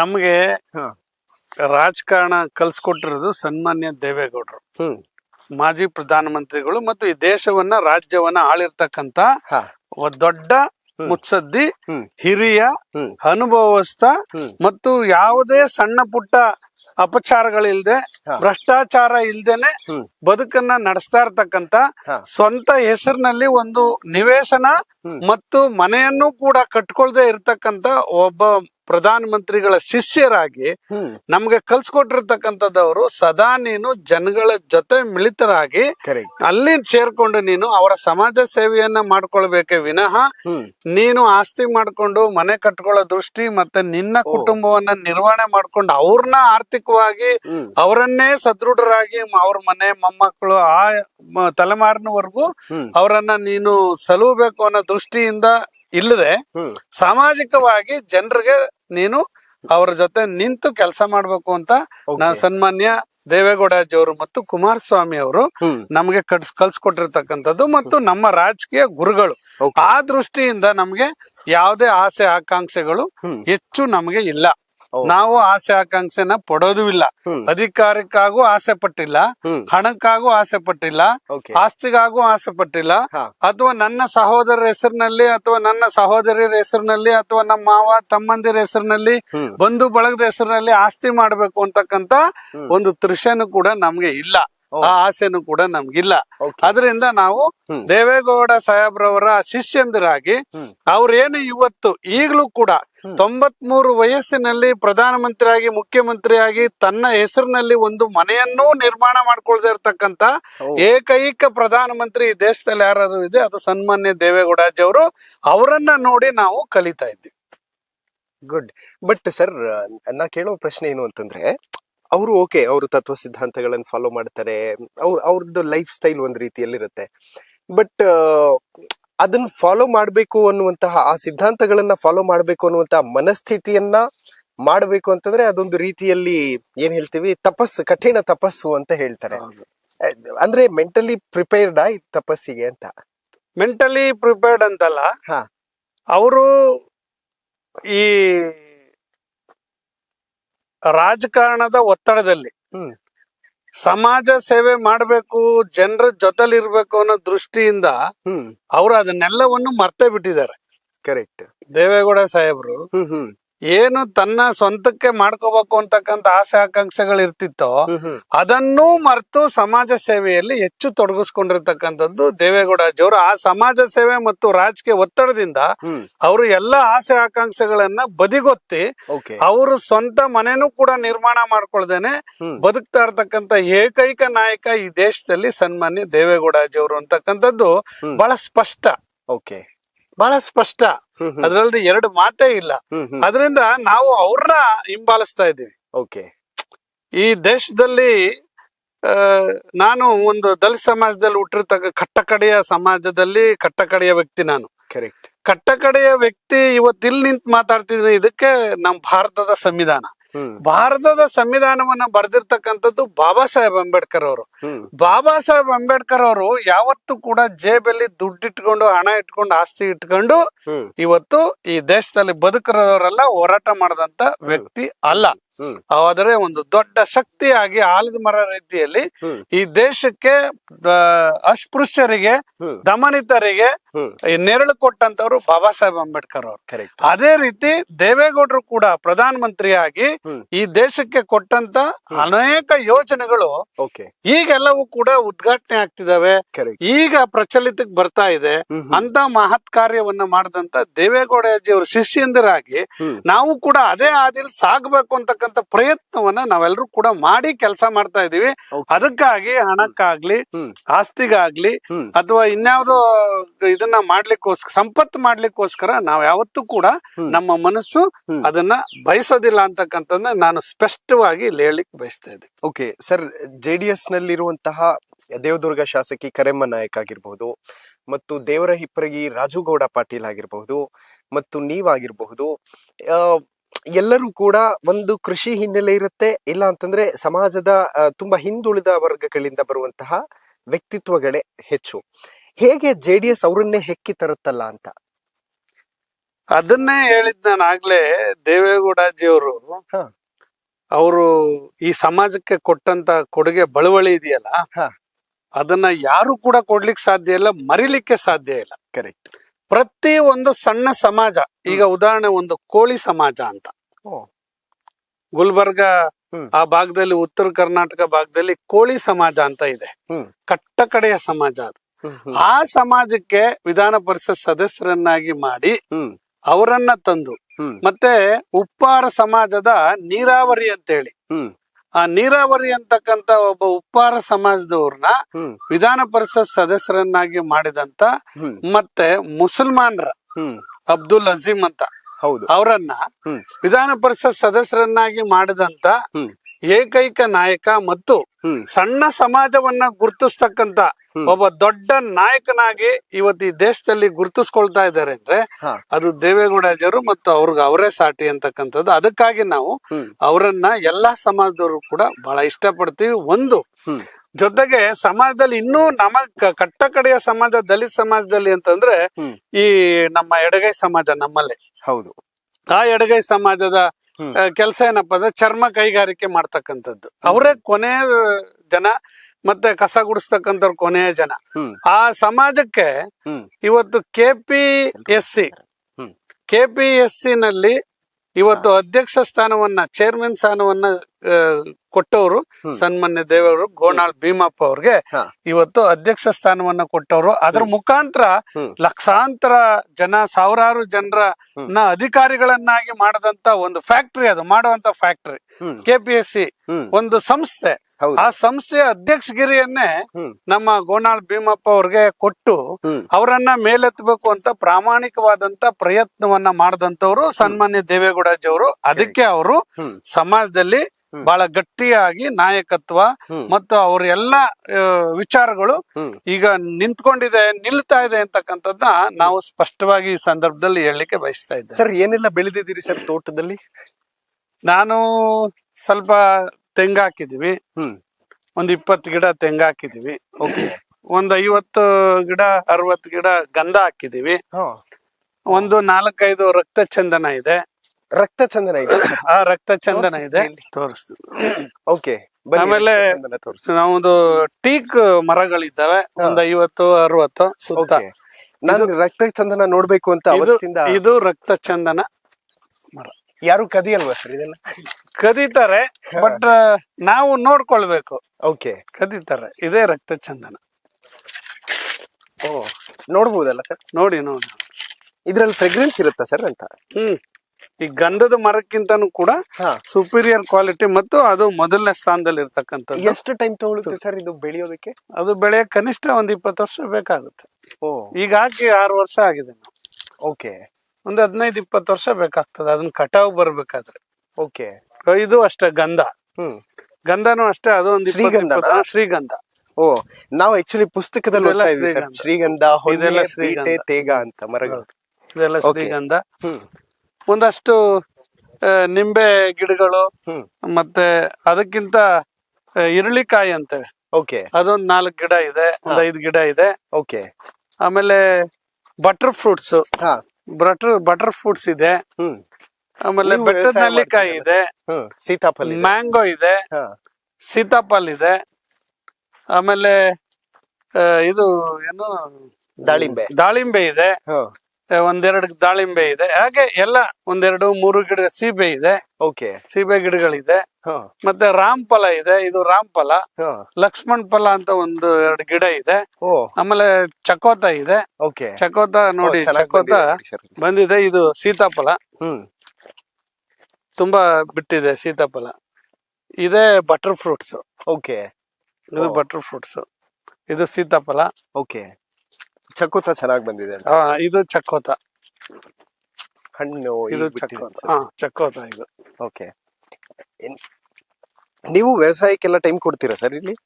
ನಮ್ ಮಾಡ್ತೀವಿ, ಅದೆಲ್ಲ ಏನಿಲ್ಲ. ನಾವೇ ಚಿಕ್ಕ ವಯಸ್ಸಿನಲ್ಲಿ ರೇಷ್ಮೆ ಹುಳುನ ಸಾಕಾಣಿಕೆ ಮಾಡೋ ಅಭ್ಯಾಸ ಇದೆ ನನ್ಗೆ. ಓಕೆ. ಆಮೇಲೆ ರಾಗಿ ಮತ್ತೆ ಅದನ್ನೆಲ್ಲ ಹೇಗ್ ಬೆಳಿತಾರೆ, ಭತ್ತ ಬೆಳೆಯೋದು ನಾವೇ ಸ್ವತಃ ಬೆಳೆದು ಹುಲ್ಲಲ್ಲಿ ಭತ್ತ ತೆಗೆದು ಅದೆಲ್ಲ ಮಾಡಿದೀವಿ ನಾವು ಕೆಲಸಗಳು. ನಾನೇ ಸ್ವತಃ ಮಾಡಿದ್ದೇನೆ. ಓಕೆ. ಮಾಡಿದೀವಿ. ಈಗ ಇದು ತೇಗದ ಮರ. ಇದು ತೇಗನ ಸರ್? ಇದು ತೇಗದ ಮರಗಳು. ಓಕೆ. ಇನ್ನೂ ಒಂದಿದೆ ರಕ್ತ ಚಂದನ, ಅದು ರಕ್ತ ಚಂದನ. ಓಕೆ. ಮತ್ತೆ ಇಲ್ಲಿ ಈಗ ಹೊಸದಾಗಿ ಹಸು ಸಾಕಾಣಿಕೆ ಮಾಡ್ಬೇಕು ಅಂತ ಹೇಳಿ ಇಷ್ಟ ಆಗಿದೆ ನನ್ಗೆ. ಅದಕ್ಕಾಗಿ ಇಲ್ಲಿ ಹಸು ಕೊಟ್ಟಿಗೆಯನ್ನ ನಿರ್ಮಾಣ ಮಾಡ್ತಾ ಇದ್ದೇನೆ. ಓಕೆ. ಇಲ್ಲಿ ನಿರ್ಮಾಣ ಆಗ್ತದೆ. ಒಂದು ಕೊಳವೆ ಬಾವಿ ಇದೆ. ಇದು ಎಷ್ಟಿದೆ ಸರ್? ಇನ್ನು ಇದೆಯಾ ಹಸುಗಳು ಅಥವಾ ಹೆಂಗೆ? ಇಲ್ಲ, ಈಗ ಪ್ರಾರಂಭ ಮಾಡ್ಬೇಕು. ಓಕೆ. ಇದು ಹಸು ಸಾಕ್ಲಿಕ್ಕೆ ಮಾಡಿರ್ತಕ್ಕಂಥದ್ದು ಹಸು ಕೊಟ್ಟಿಗೆ ಒಂದು. ಈಗ ಪ್ರಾರಂಭ ಮಾಡ್ಬೇಕು, ಇನ್ನು ಪ್ರಾರಂಭ ಮಾಡ್ಬೇಕು ಅಂತ ಅನ್ಕೊಂಡಿದೀನಿ. ಇದು ಹಸುಗಳನ್ನ ಸಾಕ್ಲಿಕ್ಕೆ ಈಗ ಪ್ರಾರಂಭ ಮಾಡ್ಬೇಕು ಅಂತ ಪ್ರಯತ್ನ ಮಾಡಿದ್ದೇನೆ. ಒಂದು ಇದು ಮಾಡ್ಬೇಕು ಅಂತ ಆಸೆ ಇದೆ, ಅದನ್ನ ಈ ಸಾರಿ ಪ್ರಾರಂಭ ಮಾಡ್ತೇನೆ. ಎಷ್ಟು ಹಸುಗಳು ಏನು ಅಂತ ಸರ್? ಒಂದು ಇಲ್ಲಿ ಎಷ್ಟು ಕಟ್ಲಿಕ್ಕೆ ಸಾಧ್ಯ ಅದಷ್ಟು ಮಾತ್ರ ಮಾಡ್ಲಿಕ್ಕೆ ಒಂದು 4 ಹಸು ಕಟ್ಟಬಹುದು ಅಷ್ಟೇ. ಇಲ್ಲಿ ಬೇರೆ ಹೆಚ್ಚು ಕಟ್ಲಿಕ್ಕೆ ಸಾಧ್ಯ ಆಗೋದಿಲ್ಲ. ಅದನ್ನ ನಿರ್ವಹಣೆ ಮಾಡ್ಲಿಕ್ಕೋಸ್ಕರ, ಮತ್ತೆ ಅದು ಕಟ್ಟಿದ್ರೆ ಮನೆ ನಿರ್ವಹಣೆ ಆಗುತ್ತೆ, ಬೇರೆ ಬೇರೆ ರೀತಿ ಎಲ್ಲ ಅನುಕೂಲಗಳಾಗ್ತವೆ. ಅದಕ್ಕಾಗಿ ಇದನ್ನ ಈ ಸಡ್ಡನ್ನ ಇದೀಗ ನಿರ್ಮಾಣ ಮಾಡ್ತಾ ಇದೀವಿ. ಈಗ ಆಲ್ಮೋಸ್ಟ್ ಒಂದು ಅರ್ಧ ಕೆಲಸ ಆಗಿದೆ, ಮತ್ತೆ ಎಲ್ಲ ಮುಗೀತದೆ. ಇಲ್ಲಿ ಇಲ್ಲೊಂದ್ ಸಡ್ ಇದೆ, ಇದು ಲೇಬರ್ ಸಡ್, ಯಾರಾದ್ರೂ ಮಲಗಕ್ಕೆ ಅಂತ ಹೇಳಿ ಓ, ಇಲ್ಲಿ ಕೆಲಸ ಮಾಡೋರಿಗೆ. ಅದನ್ನ ಮಾಡಿದ್ದೇವೆ. ಹ್ಮ್. ಜೊತೆಗೆ ಒಂದು ನೇರಳೆ ಹ್ಮ್. ಮರ, ಓ, ಈ ಅದು ಕಡೆ ನೇರಳೆ ಮರ ಒಂದು ಮಾಡಿದೀವಿ, Okay. ಹಾಕಿದೀವಿ. ಅಂದ್ರೆ ನೇರಳೆ ಮರ ಅಂದ್ರೆ ಅದು ಇನ್ನು 2 ರೀತಿ ಬರುತ್ತಲ್ಲ, ಜಮ್ಮನೇರಳೆ ಅಂತ. ಹ್ಮ್. ಅದು ಓ, ಇದು ಜಮ್ಮನೇರಳೆ. ಜಮ್ಮನೇರಳೆ ಮರ ಅದು. ಎಲ್ರು ಸರ್ ಸಿಟಿ ಕಡೆ ಬರ್ತಾರೆ, ನೀವು ಬ್ಯಾಕ್ ಟು ಹಳ್ಳಿನ ಅಂತ? ಇಲ್ಲ, ನಮ್ಗೆ ನಾವು ಹುಟ್ಟಿದ ಪರಿಸರನೇ ಹಳ್ಳಿ. ಹಾ. ಪ್ರಾರಂಭದಲ್ಲಿ ಈ ಮಣ್ಣನ್ನೇ ತಲೆ ಮೇಲೆ ಉಯ್ಕೊಂಡು ಓ. ಅದನ್ನೇ ಕೈಯಲ್ಲಿ ಹಿಡ್ಕೊಂಡು ಹ್ಮ್. ಅದೇ ಕೈನ ತೊಳಿದೇನೆ ಸ್ಕೂಲ್ಗಳಿಗೆ ಹೋಗಿ ಓಕೆ. ಊಟ ಮಾಡಿ ಹ್ಮ್. ಬದುಕಿರ್ತಕ್ಕಂತ ನೆಲ ಮತ್ತು ಮಣ್ಣು, ಹ್ಮ್. ಹ್ಮ್. ಅದ್ರ ಮೇಲೆ ಸಹಜವಾಗಿ ವ್ಯಾಮೋಹ ಜಾಸ್ತಿ ಆಗ್ತದ ನಮ್ಗೆ. ಕರೆಕ್ಟ್. ಆ ದೃಷ್ಟಿಯಿಂದನೇ ಮತ್ತೆ ಇಲ್ಲೇ ಉಳಿಬೇಕು ಅಂತಕ್ಕಂಥದ್ದು ಹಾ. ನಮ್ದು ಪರಮ ಆಸೆಗಳಿರ್ತಕ್ಕಂಥದ್ದು. ಹ್ಮ್. ಹ್ಮ್. ಆ ಆಸೆ ದೃಷ್ಟಿಯಿಂದನೇ ನಾನು ಮತ್ತೆ ಇಲ್ಲಿ ಒಂದ್ ಸಣ್ಣ ಜಾಗ ಮಾಡ್ಕೊಂಡು ಒಂದ್ ಮನೆ ಕಟ್ಕೊಂಡು ಹಾ. ಇಲ್ಲಿ ಜನರ ಕಷ್ಟ ಸುಖ ನೋಡ್ಕೊಂಡು ಇಲ್ಲೇ ಇದ್ದು, ಓಕೆ. ನನಗೂ ಕೂಡ ಆಸೆ ಇದೆ ಹ್ಮ್. ಇಲ್ಲೇ ಇರ್ಬೇಕು, ಬದುಕಬೇಕು ಅಂತಕ್ಕಂಥ ದೃಷ್ಟಿಯಿಂದ Okay. ನನಗೆ ವಿಧಾನಸೌಧಕ್ಕೆ ಹೋಗ್ಲಿ, ಡೆಲ್ಲಿಗೆ ಹೋಗಿರ್ಲಿ, ಪಾರ್ಲಿಮೆಂಟ್ ಎಲ್ಲಾ ಕಡೆ ಹೋಗಿದೀವಿ, ಬಂದಿದೀವಿ, ಅಧಿಕಾರ ಅನುಭವಿಸಿದೀವಿ, ಎಲ್ಲಾ Correct. ಮಾಡಿದೀವಿ. ಎ ಸಿ ಹೌದು. ಚೇಂಬರ್ ಅಲ್ಲೂ ಕೂತಿದೀವಿ, ಹ್ಮ್. ಎ ಸಿ ಕಾರಲ್ಲೂ ಓಡಾಡ್ತೀವಿ, ಎ ಸಿ ಕಾರ್ ಇದೆ, ಎಲ್ಲ ಇದೆ. ಹ್ಮ್. ಆದ್ರೆ ಈ ಮಣ್ಣಿನ ವಾಸನೆ, ಹ್ಮ್. ಈ ಮಣ್ಣಿನಲ್ಲಿ ಬದುಕಬೇಕು ಅನ್ನೋ ಕಾತರತೆ ಇದೆಯಲ್ಲ, ಹಾ. ಅದು ನನಗೆ ತುಂಬಾ ಇಷ್ಟ ಆಗಿದೆ. Okay. ಅದಕ್ಕಾಗಿ ಈಗ ಇದನ್ನೆಲ್ಲವನ್ನು ಕೂಡ ತಯಾರಿ ಮಾಡ್ಕೊಳ್ತಾ ಇದ್ದೀನಿ. ಹಾ. ತಯಾರಿ ಮಾಡ್ಕೊಂಡು ಇಲ್ಲೇ ಬಹುಶಃ ಹೆಚ್ಚು ಇಲ್ಲೇ ಇರ್ಬೇಕು ಅಂತಕ್ಕಂಥದ್ನು ಕೂಡ ಹಾ. ನಾನ್ ಬಯಸಿರ್ತಕ್ಕಂಥದ್ದು, ಓಕೆ. ನಾನು ಬಯಸಿ ಮಾಡ್ಕೊಳ್ತಾ ಇರ್ತಕ್ಕಂಥದ್ದು. ಓ. ಆ ದೃಷ್ಟಿಯಿಂದ ಹಾ. ಇವತ್ತು ಇಲ್ಲಿ ಒಂದು ಸಣ್ಣ ಕೈತೋಟದ ರೀತಿಯಲ್ಲಿ ಮಾಡ್ಕೊಂಡು ಹಾ.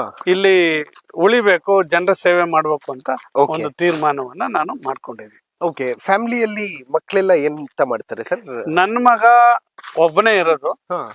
ಒಬ್ಬನೇ ಡಾಕ್ಟರ್ ಓದ್ತಾ ಇದ್ದಾನೆ, ಡಾಕ್ಟರ್ ಆಗಿದೆ, ಈಗ ಆಲ್ರೆಡಿ ಕೆಲಸ ಮಾಡ್ತಾ ಇದ್ದಾನೆ. ಯಾವ್ದು ಸರ್? MBBS. ಸ್ಪೆಷಲೈಸೇಷನ್? ಇಲ್ಲ ಏನಿಲ್ಲ, ಅವ್ನ್ ಬ್ಯಾಚುಲರ್ ಡಿಗ್ರಿ MBBS ಮುಗಿಸಿದಾನೆ. ಓಕೆ. MBBS ಮುಗಿಸಿ ಈಗ ಆಸ್ಪತ್ರೆ ಬೆಂಗಳೂರು BBMP ನಲ್ಲಿ ಹಾ. ಆಸ್ಪತ್ರೆನಲ್ಲಿ ಕೆಲಸ ಮಾಡ್ತಾ ಇದ್ದಾನೆ. ಓ, ಸೂಪರ್. ಅವ್ರದ್ದೇನು ಪ್ಲಾನ್ ಇಲ್ವಾ ಸರ್ ಪೊಲಿಟಿಕಲ್ಲಿ? ಅವ್ರದ್ದು ಪೊಲಿಟಿಕಲ್ಲಿ ಅದು ಅವ್ರಿಗೆ ಬಿಟ್ಟಿದ್ದು. ಹಾ. ಅವ್ರ ಪೊಲಿಟಿಕಲ್ಗೆ ರಾಜಕಾರಣಕ್ಕೆ ಬಂದ್ರು ಸಂತೋಷ, ಓಕೆ. ಬರದೇ ಇದ್ರು ಸಂತೋಷ. ಹಾ. ಯಾಕೆಂದ್ರೆ ಹಾ. ಅವರು ಅವರವರ ಅನಿಸಿಕೆ. Correct. ನನ್ ತಂದೆ ನನ್ನನ್ನೇನ್ ರಾಜಕೀಯಕ್ಕೆ ಹೋಗ್ಲಿ ಅಂತ ಆಸೆ ಪಟ್ಟವ್ರಲ್ಲ, ಹೌದು. ಓದ್ಕೊಂಡು ಒಂದ್ ಸಣ್ಣ ಉದ್ಯೋಗ ಗಿಟ್ಟಿಸ್ಕೊಳ್ಳಿ ಅಂತ ಹೇಳಿ ಆಸೆ ಪಟ್ಟಂತವ್ರು ಹಾ. ನನ್ ತಂದೆ. ಹಾ. ಸೊ ನಾನು ಓದ್ಕೊಂಡು ನೋಡಿ, ಇದು ಇದು ನೆಲ್ಲಿಕಾಯಿ ಹಾ. ಓಕೆ. ನೆಲ್ಲಿಕಾಯಿ ಬಿಟ್ಟಿದೆ ನೋಡಿ. ನೆಲ್ಲಿಕಾಯಿ ಮರ 2 ಇದೆ. ಓ, ಇಲ್ಲಿದೆಯಲ್ಲ, ಹಣ್ಣಾಗಿದೆ. ಹಾ, ಹೌದು, 2 ನೆಲ್ಲಿಕಾಯಿ ಮರ ಇದೆ. ಇದು ಹಲಸಿನ ಮರ, ಹ್ಮ್. 2 ಹಲಸಿನ ಮರ ಇದಾವೆ. ಹ್ಮ್. ಇದು ಓನ್ ಯೂಸಿಗ ಅಥವಾ ಏನಾದ್ರು? ಓನ್ ಯೂಸ್ಗೆ, ಬೇರೆ ಇಲ್ಲ. ಇದೊಂದು ನಲ್ಲಿ ಎಲ್ಲ ಬಿಟ್ಟಿದೆ ನೋಡಿ, ಬಹಳ ಚೆನ್ನಾಗಿದೆ. ಇದೊಂದು ನಲ್ಲಿ ಕಾಯಿ ಮರ ಇದೆ, ಇದೊಂದು ಹಲಸಿನ ಮರ, 2 ಹಲಸಿನ ಮರ, ಮತ್ತೆ 2 ಅಂಜೂರ. ಓ, ಅಂಜೂರ ಅಲ್ಲಿದೆ. ಅದು ಅಂಜೂರ ಹೌದಾ? ಕೆಳಗಡೆ ಬೆಳೆಯುತ್ತೆ ಸರ್? ಕೆಳಗಡೆನೆ ಬೆಳೆಯೋದು, ಮೇಲೂ ಬೆಳೀತದೆ, ಕೆಳಗಡೆನೂ ಬೆಳೀತದೆ. ಮೇಲ್ಗಡೆ ಕೆಳಗಡೆನೂ ಬೆಳೀತದೆ, ಮತ್ತೆ ಮೇಲೂ ಬೆಳೀತದೆ ನೋಡಿ. ಮೇಲೂ ಬೆಳೆದಿದೆ, ಇದೆಲ್ಲ ಮೇಲೆ ಬೆಳೆದಿದೆ. ನನಗೆ ಯಾರೋ ವಾಟ್ಸಪ್ ಅಲ್ಲಿ ಮೆಸೇಜ್ ಮಾಡಿದ್ರು, JDS ರೈತರ ಪಕ್ಷ ಹಂಗೆ ಹಿಂಗೆ ಅಂತಾರೆ ಸುಮ್ನೆ ಸೋಷಿಯಲ್ ಮೀಡಿಯಾದಲ್ಲಿ ಅಂತ. ಬಟ್ ಇಲ್ಲಿ ಬಂದ್ಮೇಲೆ ಗೊತ್ತಾಯ್ತು ಸರ್, JDS ನಿಜವಾಗ್ಲೂ ರೈತರ ಪಕ್ಷ ಅಂತ. ಮ್ಯಾಂಗೋ ಗಿಡ, ಅದು ಮ್ಯಾಂಗೋ ಮರ, ಅಲ್ಲೂ ಒಂದಷ್ಟು 7-8 ಮ್ಯಾಂಗೋ ಬಿಟ್ಟಿತ್ತು. ಸೊ ಈಗ ಇದು ವಿಳ್ಳೆದೆಲೆ. ಓ, ಸುಮ್ನೆ ಜಸ್ಟ್ ಯೂಸ್ ಮಾಡಕ್ಕೆ, ಮನೆ ಯೂಸ್ಗೆ ಅಂತ ಮಾಡ್ಕೊಂಡಿದೀವಿ. ಇದು ವಿಳ್ಳೆದೆಲೆ 2. ಆಮೇಲೆ ಇದು ನುಗ್ಗೆ ಮರ. ಓ, 2 ಒಟ್ಟಿಗೆ ಬೆಳೆದಿದೆ. ನುಗ್ಗೆ ಮರಕ್ ನಾವು ಅದನ್ನ ಸಪೋರ್ಟ್ ಆಗಿ ಅಂಟಿಸಿರೋದು. ಅದನ್ನ ಇದು ಇಲ್ಲಿ ಹಾಕಿದ್ರೆ ಗಿಡನ ಅಲ್ಲಿ ಬೆಳ್ಕೊಂಡು ಹೋಗುತ್ತೆ ಉದ್ದಕ್ಕೂ. ಇದು ನುಗ್ಗೆ ಮರ. ಓಕೆ. ಇದು ಮ್ಯಾಂಗೋ ಸುಮಾರು ಈಗಾಗ್ಲೇ ಮ್ಯಾಂಗೋ ಒಂದು 7-8 ಮ್ಯಾಂಗೋ ಸಿಕ್ಕಿತ್ತು ನಮ್ಗೆ, ಬಿಟ್ಟಿತ್ತು, ತಿಂದಿದೀವಿ ಮೊದಲನೇ ಸಾರಿ. ಓ, ಸೂಪರ್. ಇಲ್ಲಿ ನುಗ್ಗೆ ಮರ, ಅದು ಎಲ್ಲ ನುಗ್ಗೆ ಮರ ಸುಮಾರು ಇದೆ. ಪಕ್ಷಿಗಳೆಲ್ಲ ಜಾಸ್ತಿ ಬರ್ತಿರುತ್ತೆ. ಒಂದ್ 4-5 ಅಡಕೆ ಗಿಡನು ಹಾಕಿದೀವಿ. ಇದು ಅಡಕೆ ಗಿಡ. ಪಕ್ಷಿ ಬರ್ಡ್ಸ್ ಎಲ್ಲ ತುಂಬಾ ಬರುತ್ತೆ. ಓಕೆ. ಪಕ್ಕದಲ್ಲೇ ಕಬ್ಬಿನ ಗದ್ದೆ ಅಲ್ಲ ಸರ್? ಹಾ, ಕಬ್ಬಿನ ಗದ್ದೆ. ಅದು ನಿಮ್ದೇನಾ ಅಥವಾ? ಅಡಕೆ ಮರ ಇಲ್ಲ ನಮ್ದಲ್ಲ, ನಾವು ಕಾಂಪೌಂಡ್ ಹಾಕಿರೋದು ಮಾತ್ರ ನಮ್ದು. ಓಕೆ. ಇದು ಅಡಕೆ ಮರ ನೋಡಿ. ಒಂದ್ ಅಡಕೆ ಈಗಾಗಲೇ ಒಂಬಾಳೆ ಪ್ರಾರಂಭ ಆಗಿದೆ. ಈಗ ಪ್ರಾರಂಭ ಆಗಿರೋದು ಇದ್ರಲ್ಲಿ. ಓಕೆ. ಇದೇ ಫಸ್ಟ್ ಒಂಬಳೆ ಬಿಟ್ಟಿರೋದು ಇದು. ಹಾ. ಇದು ಪ್ರಾರಂಭ ಆಗಿದೆ ಈಗ. ಎಷ್ಟು ವರ್ಷದಿಂದ ಸರ್ ಇಲ್ಲೆಲ್ಲ ತೋಟಗಾರಿಕೆ? ನಾವು ಈಗ ನಾನು ಇದು ಪ್ರಾರಂಭ ಮಾಡಿದ್ದು ಒಂದು 6 years ಆಯ್ತು. ಓಕೆ. 6 years ಅಲ್ಲಿ ಇದು ಗಿಡನೆಲ್ಲ ಹಾಕಿದ್ದು. 6 years ಆದ ನಂತರದಲ್ಲಿ ಈ ರೀತಿಯ ತೋಟ ಆಗಿದೆ. Amazing sir. ಈಗ ಪೊಲಿಟಿಕಲ್ ವಿಚಾರಗಳನ್ನ ಡಿಸ್ಕಸ್ ಮಾಡ್ತಾ ಹೋಗುವ. ಲೈಕ್ ಜನರಿಗೆ ಏನೆಲ್ಲ ಬೇಕು ವ್ಯವಸ್ಥೆನ ಮಾಡುವಂತ ನಿಟ್ಟಲ್ಲಿ ಕೆಲಸಗಳನ್ನ ಮಾಡಿರ್ತೀರಿ, ಆದ್ರೆ ಯಾಕೆ ಸೋಲಾಯಿತು ಅನ್ನೋದು ತುಂಬಾ ಜನಕ್ಕಿರುವಂತ ಪ್ರಶ್ನೆ. ಅದು ಯಾಕೆ ಚುನಾವಣೆಯಲ್ಲಿ ಸೋತು? ನನಗೆ ಒಂದು 2019 ಕೊರೋನಾ 19 COVID-19 ನಾನ್ ಶಾಸಕನಾಗಿನ್ನ 1 ವರ್ಷ ಆಗಿತ್ತು.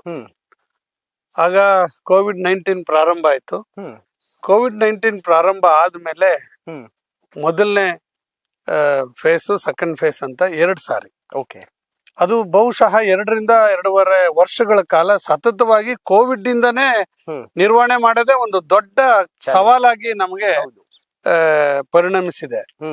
ಆ ಸವಾಲ್ನ ಸ್ವೀಕಾರ ಮಾಡಿ ಅದರಲ್ಲಿ ಯಶಸ್ವಿ ಕಾಣ್ಲಿಕ್ಕೋಸ್ಕರನೇ ಎಲ್ಲವನ್ನೂ ಕೂಡ ನಾವು ಮರೆತು ನಮ್ಮ ವೈಯಕ್ತಿಕ ಆಸೆಗಳನ್ನೆಲ್ಲ ಮರೆತು ನಾವು ಜನರನ್ನ ರಕ್ಷಣೆ ಮಾಡ್ಬೇಕು ಅನ್ನೋ ದೃಷ್ಟಿಯಿಂದ ಆ ಕಡೆ ಹೆಚ್ಚು ಗಮನವನ್ನ ನಾವು ಹರಿಸಲಾಗಿ, ಆದ್ರೂ ಕೂಡ ಕೇವಲ ಸಿಕ್ಕಿದ್ದು 2 ವರ್ಷದಲ್ಲಿ ನನಗೆ ಆಡಳಿತದಲ್ಲಿ ಕೇವಲ 2 ವರ್ಷದಲ್ಲಿ ಸಿಕ್ಕಿದೆ. 2 ವರ್ಷದಲ್ಲೂ ಕೂಡ ನನ್ನ ಶಕ್ತಿ ಮೀರಿ ಈ ಕ್ಷೇತ್ರಕ್ಕೆ ಕೆಲಸ ಮಾಡಿದ್ದೀನಿ. ಆದ್ರೆ ಜನರು ಯಾವ ರೀತಿ ತೀರ್ಪು ಕೊಟ್ರು ಅಂತ ನನಗೇನು ಇನ್ನೂ ಗೊತ್ತಾಗ್ತಿಲ್ಲ. ನಾನು ಜನರ ಮೇಲೆ ತಪ್ಪು ಹೊರಿಸ್ಲಿಕ್ಕೆ ಹೋಗಲ್ಲ. ಅದ್ರಲ್ಲಿ ನಮ್ದು ರಾಜಕೀಯವಾಗಿ ಏನೇನೋ ಬೇರೆ ಬೇರೆ ರೀತಿಯಾದಂತ ತಪ್ಪುಗಳು ಇರ್ತವೆ. ಹಾಗಾಗಿ ಪೊಲಿಟಿಕಲಿ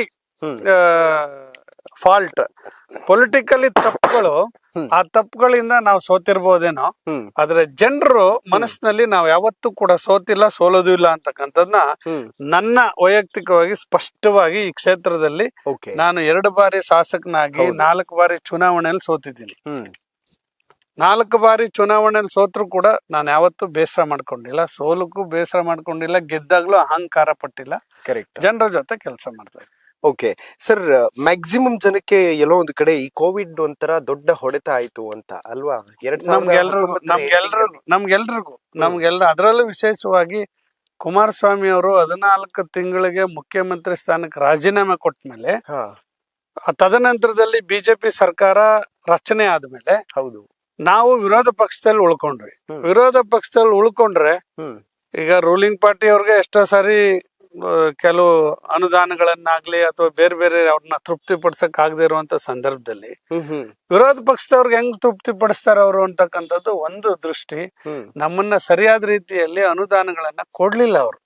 ಆದ್ರೂ ಕೂಡ ನಾವು ನಮ್ಮ ಅನುದಾನವನ್ನ ಬೇರೆ ಬೇರೆ ರೀತಿಯಲ್ಲಿ ಅಧಿಕಾರಿಗಳನ್ನ ಬಳಸ್ಕೊಂಡು ಮುಖ್ಯಮಂತ್ರಿಗಳನ್ನ ವಿಶ್ವಾಸಕ್ಕೆ ತಗೊಂಡು ಬೊಮ್ಮಾಯಿ ಅವ್ರನ್ನ ನಾವು ಸ್ವಲ್ಪ ಮಟ್ಟಿಗೆ ನನ್ನ ಕ್ಷೇತ್ರಕ್ಕೆ ಆದಷ್ಟು SC STಗೆ ವಿಶೇಷ ಅನುದಾನಗಳು, ಬ್ಯಾಕ್ವರ್ಡ್ಸ್ ಗಳಿಗೆ ಮತ್ತೆ ಬೇರೆ ಬೇರೆ ರೀತಿ ನಮ್ಮ ತಾಲೂಕನ್ನ ಅಭಿವೃದ್ಧಿ ಪಡಿಸ್ಲಿಕ್ಕೆ ಏನ್ ಮಾಡ್ಬೇಕು ಅದೆಲ್ಲವನ್ನೂ ಕೂಡ ಸಂಪೂರ್ಣವಾಗಿ ಮಾಡ್ತಕ್ಕಂತ ತೃಪ್ತಿ ನಮ್ಗಿದೆ. ಓಕೆ ಸರ್, ನೀವು ಕೊಟ್ಟಂತ ಒಂದು ಹೇಳಿಕೆ, ಇಲ್ಲಿರುವಂತಹ ಶಾಸಕರು ಇಸ್ಪೀಟ್ ಗಿರಾಕಿ ಕೆಲಸ ಮಾಡಲ್ಲ ಅನ್ನುವಂಥದ್ದನ್ನ ಹೇಳ್ತಾ ಇದ್ರಿ, ಅದನ್ನ ಹೇಗ್ ಡಿಫೆಂಡ್ ಮಾಡ್ತೀರಿ? ನಾನಿರೋ ಸತ್ಯ ಹೇಳಿದ್ದೀನಿ. ನಾನು ಎಲ್ ಬೇಕಾದ್ರೂ ಪ್ರಾಮಾಣೀಕರಿಸ್ತೀನಿ ಅಂತ ಹೇಳಿದ್ದೀನಿ ಮತ್ತು ಪ್ರಮಾಣ ಮಾಡ್ತೀನಿ ಅಂತ ಹೇಳಿದ್ದೀನಿ. ಅವ್ರು ಇಲ್ಲ ಅಂತ ಹೇಳಿ ಪ್ರಮಾಣ ಮಾಡ್ಬೇಕಲ್ಲ. ಇಲ್ಲ ಅಂದ್ರೆ ಪ್ರಮಾಣ. ಈಗ ನಾನು ಹಾಡು ಗಿರಾಕಿ ಅಂತ ಹೇಳಿದ್ದಾರೆ, ನಿಜ. ನಾನು ಇಲ್ಲ ಅಂತ ಹೇಳಲ್ವಾ, ಹಾಡ್ತೀನಿ. ನಾನು ಗಾಯಕ, ನಾನು ಹಾಡೋನೆ. ನನ್ನನ್ನ ಈ ರೀತಿ ತುಚ್ಛವಾಗಿ ಮಾತನಾಡ್ತಕ್ಕಂಥವ್ರು ನೀವು. ರಾಜಣ್ಣ, ಪದ್ಮಭೂಷಣ ಡಾಕ್ಟರ್ ರಾಜಣ್ಣ ಹಾಡ್ತಿರ್ಲಿಲ್ವಾ? ಹಾಡ್ತಿದ್ರು.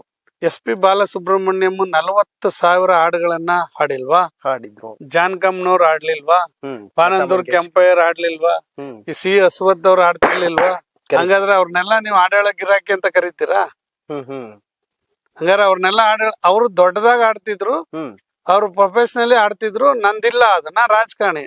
ಜನ ಆಸೆ ಪಟ್ಟಾಗ ಏನಪ್ಪಾ ನೀನ್ ಹಾಡು ಹೇಳ್ತೀಯಂತೆ, ಒಂದು ಹಾಡು ಹೇಳು ನೋಡೋಣ ಅಂತ ಹೇಳಿದಾಗ ನಾನ್ ಕಲ್ತಿರ್ತಕ್ಕಂತ ಹಾಡು ನನ್ನ ತಾಯಿಯಿಂದ ಪ್ರೇರಿತರಾಗಿರ್ತಕ್ಕಂಥ ಸೋಬಾನ ಪದದಿಂದ ಜನಪದ ಹಾಡುಗಳನ್ನ ಹಾಡಿದ್ರು. ಮತ್ತೆ ನಾನು ಜಾನಪದದಲ್ಲಿ ಸ್ನಾತಕೋತ್ತರ ಪದವಿಯನ್ನ ಪಡೆದಿರ್ತಕ್ಕಂಥವನು PhD ಯನ್ನ ಮಾಡಿರ್ತಕ್ಕಂಥವನು, ಜಾನಪದ ಸಂಶೋಧನೆ ಮಾಡಿ Good. ಜಾನಪದದಲ್ಲೇ ಮಾಡಿರ್ತಕ್ಕಂಥವನು. ಜಾನಪದ ಹಾಡು ಹೇಳಿದೆ, ನಾನೇನೆಲ್ಲಾದ್ರೂ ಡಿಸ್ಕೋ ಡ್ಯಾನ್ಸ್ ಹಾಡು ಹೇಳಿದ್ದೀನ, ಇಲ್ಲ. ಅಥವಾ ಬೇರೆ ಹಾಡುಗಳನ್ನ ಕೆಲ್ಸಕ್ಕೆ ಬರದಿದ್ದ ಹಾಡುಗಳನ್ನ ನಾನು ಹಾಡಿದ್ದೀನ, ಇಂಗ್ಲಿಷ್ ಹಾಡುಗಳನ್ನ ಹಾಡಿದ್ದೀನ? Correct. ನಾನು ನನ್ನ ಜಾನಪದವನ್ನ ಉಳಿಸ್ಲಿಕ್ಕೋಸ್ಕರ ನಾನು ಹಾಡಿದ್ದೀನಿ, ಹಾಡ್ತೀನಿ ಈಗ್ಲೂ ಕೂಡ.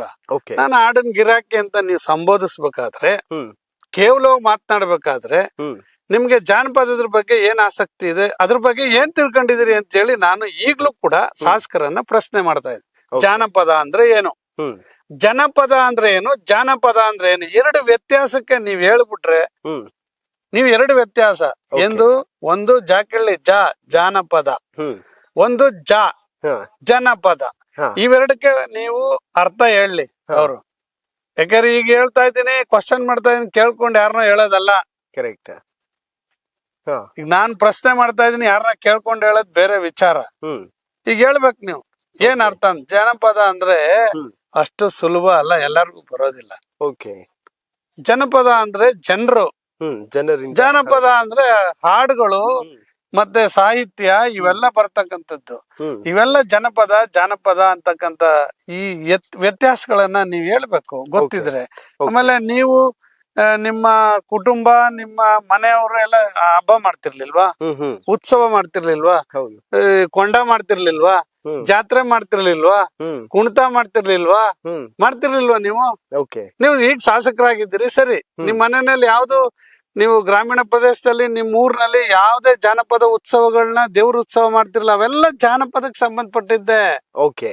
ನಿಮ್ಮೂರಲ್ಲಿ ಪಾತಾಳೇಶ್ವರನ್ ಕೊಂಡ ಮಾಡ್ತಿದ್ರಿ, ದೇವ್ರ ಹೊತ್ಕೊಂಡ್ ಕುಣಿತಿದ್ರಿ, ಅವೆಲ್ಲ ಜಾನಪದಕ್ಕೆ ಸಂಬಂಧಪಟ್ಟಂತವೆ.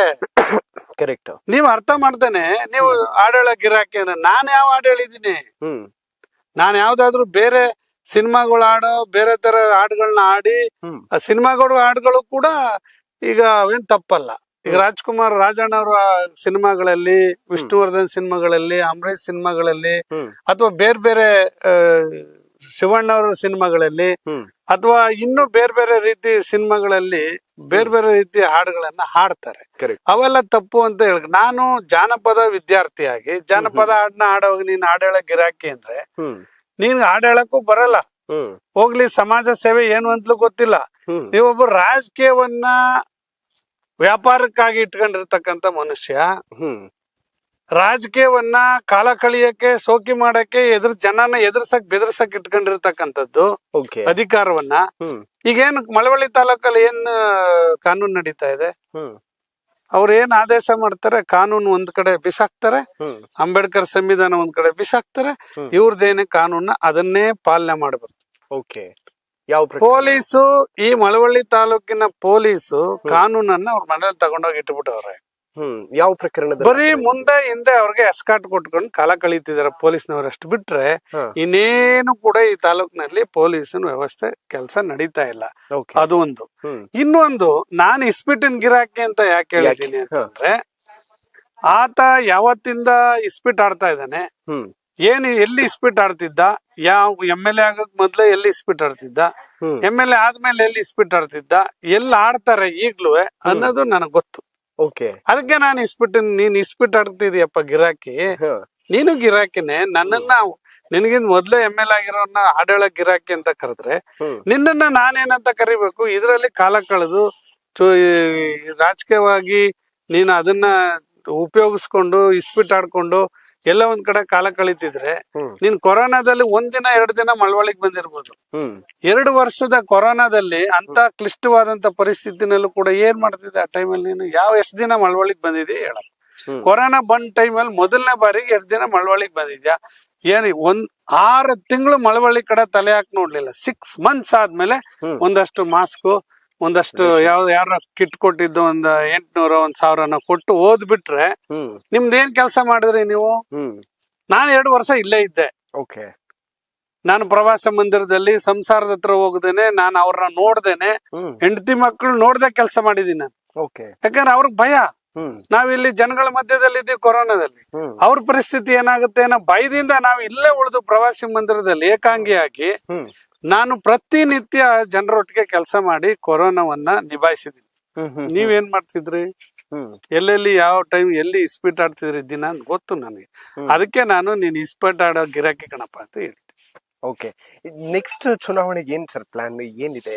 ಹೇಗೆ ಗೆಲುವು? ಜನರು ಏನು ತೀರ್ಮಾನ ಕೊಡ್ತಾರೆ ಅಷ್ಟೇ ತೀರ್ಮಾನ, ಬೇರೆ ಏನು ಇಲ್ಲ. ಮುಂದಿನ ಚುನಾವಣೆಗೆ ನಮ್ದೇ ಇಲ್ಲ. ಹೌದು, ನಾನ್ ಗೆಲ್ಬೇಕು ಅಂತ ಇದ್ದೀನಿ, ನನ್ನ ವಿರೋಧದವನು ಗೆಲ್ಬೇಕು ಅಂತ ಇರ್ತಾನೆ. ಆದ್ರೆ ತೀರ್ಮಾನ ಕೊಡೋರು ಯಾರು? ಜನ. ಜನರ ತೀರ್ಮಾನಕ್ಕೆ ನಾವೆಲ್ಲ ತಲೆ ಬಾಗ್ಬೇಕಾಗ್ತದೆ. ತಲೆ ಬಾಗ್ತೀವಿ, ಅದ್ರಲ್ಲೇನ್ ಎರಡು ಮಾತು. ಈಗ ನನ್ನ ಸೋಲ್ಸಿದ್ದಾರೆ, ಜನರ ತೀರ್ಮಾನ, ನಾನ್ ತಲೆ ಬಾಗ್ತೀನಿ. ಅವ್ರ ಏನ್ ತೀರ್ಮಾನ ಕೊಡ್ತಾರೆ ಮುಂದಿನ ಚುನಾವಣೆಗೂ ಅಷ್ಟೇ ನಮ್ಮನ್ನ ಗೆಲ್ಸಿ ಅಂತ ಹೇಳಿ ನಾವು ಹಂಬಲ್ ಆಗಿ ರಿಕ್ವೆಸ್ಟ್ ಮಾಡ್ಕೋತೀವಿ ಜನರನ್ನ. ಆ ತೀರ್ಮಾನ ಕೊಡೋರು ಅವರು. ಕರೆಕ್ಟ್. ಜನ, ಮಳವಳ್ಳಿ ತಾಲೂಕಿನ ಮತದಾರರು. ಅದಕ್ಕೆ ನಾವೆಲ್ಲರೂ ಕೂಡ ಭದ್ರಾಗಿರ್ಬೇಕಾಗ್ತದೆ. ಯಾರೇ ಆಗ್ಲಿ. ಈಗ 4 ಸಾರಿ ಸೋತಿದ್ದೀನಿ ನಾನು. ಹೌದು, ಸೋತಿದ್ದೀನಿ ಅಂತ ನನ್ಗೇನ್ ನನ್ ಜನರ ಮೇಲೆ ಏನ್ ಬೇಜಾರಿಲ್ಲ, ಯಾವತ್ತೂ ಬೇಜಾರ್ ಮಾಡ್ಕೊಂಡಿಲ್ಲ. ಈಗ್ಲೂ ಸೋತಿದ್ದೀನಿ, ನಾನು ಯಾವತ್ತೂ ಬೇಜಾರ್ ಮಾಡ್ಕೊಂಡಿಲ್ಲ. ಯಾರಿಗೂ ನಾನು ಬಂದಂತವ್ರಿಗೆ ನಾನು ಇವತ್ತು ನನ್ನ ಕೆಲಸ ಕಾರ್ಯಗಳನ್ನ ಮಾಡ್ಕೊಡಿ, ಅಧಿಕಾರಿಗಳ ಹತ್ರ ಕೆಲಸ ಮಾಡ್ಕೊಡಿ ಅಂತ ಹೇಳಿದಾಗ, ಅಧಿಕಾರಿಗಳ ಹತ್ರ ಕೆಲಸ ಮಾಡ್ಕೊಡಿ ಅಂತ ಹೇಳಿದಾಗ ನಾನು ಆಗ್ಲಿ ಅಥವಾ ಆಗದೆ ಇರ್ತದ ಆ ಕೆಲಸ ನಾನು ಕರ್ಕೊಂಡೋಗಿ ಈ ರಾಜಕೀಯವನ್ನ ಸಮಾಜ ಸೇವೆ ಅಂತ ಹೇಳಿ ತಿಳ್ಕೊಂಡು ಅವ್ರಿಗೆ ಸೇವೆ ಮಾಡ್ತಾ ಇದ್ದೀನಿ. ಮಳವಳ್ಳಿಯ ಹುಸ್ಕೂರಿನಲ್ಲಿ ನಾನಿದ್ದೀನಿ. ಮಾಜಿ ಶಾಸಕ ಅನ್ನದಾನಿ ಅವರ ಮನೆ, JDS ಮುಖಂಡ. ತುಂಬಾ ಸಿಂಪಲ್ ಮನೆ. ಎಷ್ಟು ಸಿಂಪಲ್ ಅಂತಂದ್ರೆ ಇಲ್ಲಿ ಒಂದು ಹೆಸರು ಕಾಣಿಸ್ತಿದೆಯಲ್ಲ, ಡಾಕ್ಟರ್ K ಅನ್ನದಾನಿ ಶಾಸಕರು, MA in PhD. ಸೊ ಇದು ಅನ್ನದಾನಿ ಅವರು. ಇಷ್ಟು ಸಿಂಪಲ್ ಮನೆಯಲ್ಲಿ ಎಷ್ಟು ಜನ ಇರ್ತೀರಿ ಅಂತ. ಸೊ ಇದು ನಮ್ ತಂದೆ ತಾಯಿ ಹುಟ್ಟಿದ ಮನೆ, ನಮ್ ತಾತನ ಮನೆ. ನಾನು ಕೂಡ ಇಲ್ಲೇ ಹುಟ್ಟಿ.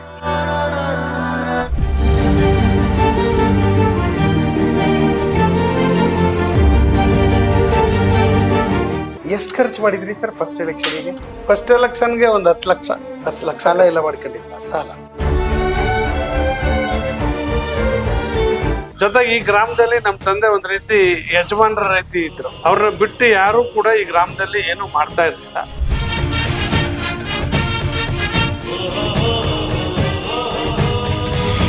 ನಮ್ಮನ್ನ ಸನ್ಮಾನ್ಯ ಕುಮಾರಸ್ವಾಮಿ ಅವರು ಗುರ್ತು ಮಾಡಿ ನಿನ್ಯಾಕ್ ನಿಲ್ಲಿಸಬಾರ್ದು ಮಳವಳ್ಳಿ ಅಂತ ಹೇಳಿ ನನ್ಗೊಂದು ಅವಕಾಶ ಮಾಡಿಕೊಟ್ಟು ಇಲ್ಲಿ ಚುನಾವಣೆಗೆ ನಿಲ್ಲಿಸಿ. ಬಂದಾರೋ ಸಾಹುಕಾರ. ಹೆಚ್ಚಾಗಿ ನೋಡ್ತಕ್ಕಂಥದ್ದು ರಾಜ್ಕುಮಾರ್ ಸಿಂಗ್. ಅದ್ರ ನಾವು ಇಲ್ಲಿ ಹೆಚ್ಚು ರಾಜ್ಕುಮಾರ್ ಅವ್ರನ್ನ ಇಷ್ಟಪಡ್ತೇವೆ. ಹುಟ್ಟಿದರೆ ಕನ್ನಡ ನಾಡಲು ಬೇಕು, ಬೆಟ್ಟಿದರೆ ಕನ್ನಡ ಮಣ್ಣು ಮೆಟ್ಟಬೇಕು, ಬದುಕಿದ್ದು ಜಂಜಟ. ಅವ್ರಿಗೆ, ಕುಮಾರಸ್ವಾಮಿ ಅವ್ರಿಗೆ ಎಲ್ಲವನ್ನೂ ಕೂಡ ನಾನೇ ಮಾಡ್ಬೇಕು ಅಂತಕ್ಕಂಥ ಆಸೆಗಳು, ಆಕಾಂಕ್ಷೆ ಅವತ್ತು ಏನಿಲ್ಲ.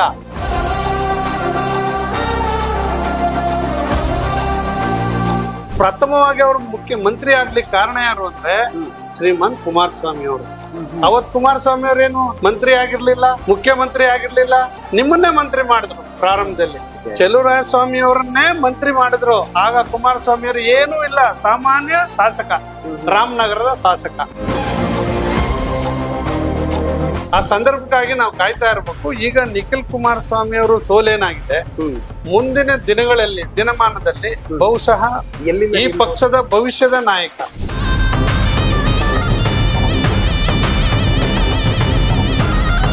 ಓಕೆ ಸರ್, ಬಂಡಾಯ ಸಾಹಿತಿಗಳ ಜೊತೆ ಇದ್ದಂಥವ್ರು, ಎಡಪಂಥೀಯ ವಿಚಾರಗಳನ್ನ ಫಾಲೋ ಮಾಡ್ತೀರಿ. ಈಗ JDS ಬಲಪಂಥೀಯ ವಿಚಾರಗಳನ್ನ ಅನುಸರಿಸುವಂತಹ BJP ಜೊತೆ ಕೈ ಜೋಡಿಸಿದೆ. ನಿಮ್ಗೇನ್ ಸಮಸ್ಯೆ ಇಲ್ವಾ? ಈ ಕಾರ್ಯಕ್ರಮದ ಪ್ರಾಯೋಜಕರು ವಿನಯ್ ಕುಮಾರ್ ತರೀಕೆರೆ, ಮಹಾಪ್ರಧಾನ ಕಾರ್ಯದರ್ಶಿ, ಬೆಂಗಳೂರು ಕೇಂದ್ರ ಲೋಕಸಭಾ ಕ್ಷೇತ್ರ, ಯುವ ಜನತಾ ದಳ. ಗೋಲ್ಡ್ ಲೋನ್ ಇಂಟ್ರೆಸ್ಟ್ ಎಷ್ಟು? 13,000 per month. ಅಭಯನಲ್ಲಿ ಇವತ್ತಿನ ಗೋಲ್ಡ್ ಪ್ರೈಸ್ ಚೆಕ್ ಮಾಡಿದ್ಯಾ? ಇಲ್ಲ. ಅಭಯನಲ್ಲಿ ಗೋಲ್ಡ್ ಸೇಲ್ ಮಾಡು, ಗೋಲ್ಡ್ ಇಂಟ್ರೆಸ್ಟ್ ಸೇವ್ ಮಾಡು. ಅಭಯ ಗೋಲ್ಡ್ ಬಯರ್ಸ್. ವೀಕ್ಷಕರೇ ನಮಸ್ಕಾರ, ನೀವು ನೋಡ್ತಾ ಇದ್ದೀರಾ ಹೆಲೋ ಹಿಂದೂ. ನಾನು ಸೈಯದ್ ಹಿದಾಯತ್. ಇವತ್ತು ಮಳವಳ್ಳಿಯ ಹುಸ್ಕೂರಿನಲ್ಲಿ ನಾನಿದ್ದೀನಿ. ಸೊ ಇಲ್ಲಿ ನೋಡಬಹುದು, ಇದು ಮಾಜಿ ಶಾಸಕ ಅನ್ನದಾನಿ ಅವರ ಮನೆ, JDS ಮುಖಂಡ. ಇನ್ಫ್ಯಾಕ್ಟ್ ಇಲ್ಲಿ ನೋಡಿ, ಅವ್ರದ್ದೊಂದು ಬರ್ತ್ಡೇ ವಿಶಸ್ ಕೋರುವಂತಹ ಅದ್ಭುತವಾಗಿರುವಂತಹ ಒಂದು ಬ್ಯಾನರ್ ಇದೆ.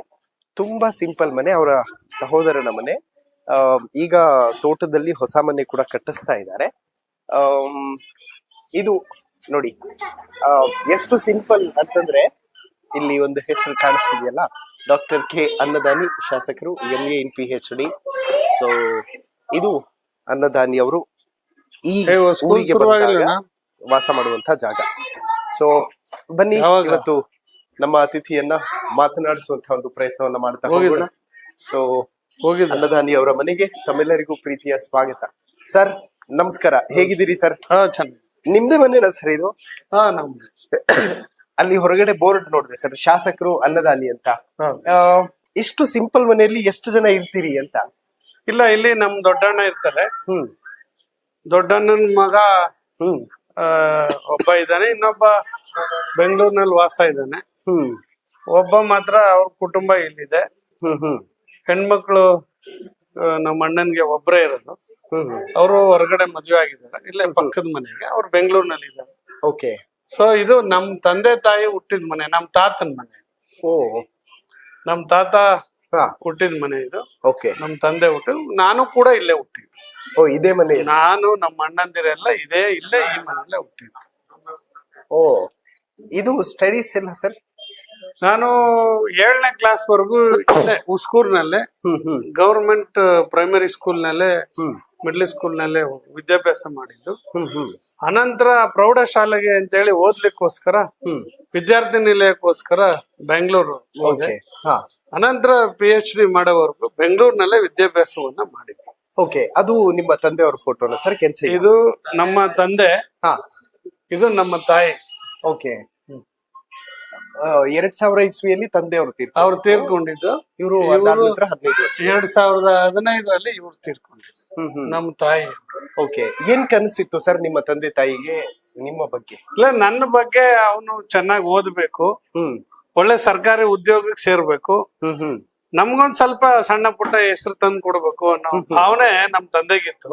ಓಕೆ. ಜೊತೆಗೆ ಈ ಗ್ರಾಮದಲ್ಲಿ ನಮ್ ತಂದೆ ಒಂದ್ ರೀತಿ ಯಜಮಾನ್ರ ರೀತಿ ಇದ್ರು. ಅವ್ರನ್ನ ಬಿಟ್ಟು ಯಾರು ಕೂಡ ಈ ಗ್ರಾಮದಲ್ಲಿ ಏನು ಮಾಡ್ತಾ ಇರ್ಲಿಲ್ಲ. ಅವ್ರ ಎಲ್ಲದಕ್ಕೂ ಕೂಡ, ಎಲ್ಲಾ ವಿಚಾರಕ್ಕೂ ಕೂಡ ಇನ್ವಾಲ್ವ್ ಆಗ್ತಾ ಇದ್ರು. ಓಕೆ. ಬಹಳ ಹಿರಿಯರಾಗಿ ಕಿರಿಯರಿಗೆ ಮಾರ್ಗದರ್ಶನ ಮಾಡ್ತಾ ಇದ್ರು. ಅದರಲ್ಲಿ ನನ್ನನ್ನು ಒಬ್ಬನ್ ಮಾತ್ರ, ನಾವು 6 ಜನ ಮಕ್ಕಳಲ್ಲಿ ನನ್ನನ್ ಮಾತ್ರ ಓದಿಸಿರೋದು. ಓಕೆ. 2ನೇ ಅಣ್ಣ ಸ್ವಲ್ಪ ಓದಿದ್ರು, 7-8ನೇ ಕ್ಲಾಸ್ ವರ್ಗು ಓದಿದ್ರು ಅಷ್ಟೇ. ಅನಂತರದಲ್ಲಿ ನಾನು PhD ವರ್ಗು ಓದಿ, ಅನಂತರದಲ್ಲಿ ರಾಜಕಾರಣಕ್ಕೆ ಬರ್ಬೇಕು ಅಂತಕ್ಕಂತ ಮಹತ್ತರವಾದಂತ ಆಸೆ ನನ್ಗೇನಿರ್ಲಿಲ್ಲ. ನಮ್ ಬ್ಯಾಕ್ ಗ್ರೌಂಡ್ ಅಲ್ಲಿ ಸ್ವಲ್ಪ ಸಣ್ಣ ಪುಟ್ಟ ಸಮಸ್ಯೆ ಇತ್ತು. ಮತ್ತೆ ಅವತ್ತಿನ ಪರಿಸ್ಥಿತಿ ಆರ್ಥಿಕವಾಗೂ ಕೂಡ ಸ್ವಲ್ಪ ಸಮಸ್ಯೆ ಇತ್ತು ನಮ್ಗೆ. ಆ ಆರ್ಥಿಕವಾಗೂ ಕೂಡ ಸಮಸ್ಯೆ ಇದ್ದಾಗ ನಾವು ಒಂದು ಉದ್ಯೋಗ ಸೇರ್ಕೊಳಕ್ಕೋಸ್ಕರ ವಿದ್ಯಾಭ್ಯಾಸ ಮಾಡಿದ್ದು. ವಿದ್ಯಾಭ್ಯಾಸ ಮಾಡಿದ್ದೆ ಉದ್ಯೋಗಕ್ಕೋಸ್ಕರ. ಅನಂತರದಲ್ಲಿ ನಮ್ಮನ್ನ ವಿದ್ಯಾಭ್ಯಾಸದಲ್ಲಿ ಅಲ್ಲೇ ವಿದ್ಯಾರ್ಥಿ ನಾಯಕನಾಗಿ ನಾನು ಚುನಾವಣೆಗೆ ನಿಲ್ಲೋದು, ಗೆಲ್ಲೋದು, ವಿದ್ಯಾರ್ಥಿ ಆಕ್ಟಿವಿಟೀಸ್ ಅನ್ನ ಬೆಳೆಸ್ಕೊಂಡ್ ಬಂದೆ. ವಿದ್ಯಾರ್ಥಿ ನಿಲಯಗಳಲ್ಲಿ ಬಡವ್ರ ಮಕ್ಕಳಿಗೆ ಸೀಟ್ ಕೊಡ್ಸೋದು, ಅಲ್ಲಿ ಹಾಸ್ಟೆಲ್ ಕೊಡ್ಸೋದು, ಕಾಲೇಜ್ನಲ್ಲಿ ಸೀಟ್ ಕೊಡ್ಸೋದು, ಚುನಾವಣೆ ಮಾಡೋದು, ರಾಜಕಾರಣಿಗಳಿಗೆ ಸಪೋರ್ಟ್ ಮಾಡೋದು, ಇದೆಲ್ಲವನ್ನು ಮಾಡ್ಕೊಂಡ್ ಅಂತ ಬಂದು ಗುರ್ತಿಸ್ಕೊಂಡಾಗ ನಮ್ಮನ್ನ ಸನ್ಮಾನ್ಯ ಕುಮಾರಸ್ವಾಮಿ ಅವರು ಗುರ್ತು ಮಾಡಿ, ನಿನ್ಯಾಕ್ ನಿಲ್ಲಿಸಬಾರ್ದು ಮಳವಳ್ಳಿಲಿ ಅಂತೇಳಿ ನನ್ಗೊಂದು ಅವಕಾಶ ಮಾಡಿಕೊಟ್ಟು ಇಲ್ಲಿ ಚುನಾವಣೆಗೆ ನಿಲ್ಸ. ಎಷ್ಟು ಖರ್ಚು ಮಾಡಿದ್ರಿ ಸರ್ ಫಸ್ಟ್ ಎಲೆಕ್ಷನ್ಗೆ? ಫಸ್ಟ್ ಎಲೆಕ್ಷನ್ಗೆ ಒಂದು 10 ಲಕ್ಷ. 10 ಲಕ್ಷ ಸಾಲ ಎಲ್ಲ ಮಾಡ್ಕೊಂಡಿದ್ರ? ಸಾಲ ತೀರ್ಸಿದ್ರ? ಅದನ್ನ ಎಲ್ಲ ತೀರ್ಸಿದ್ವಿ, ಹಂತವಾಗಿ ತೀರ್ಸಿದ್ವಿ.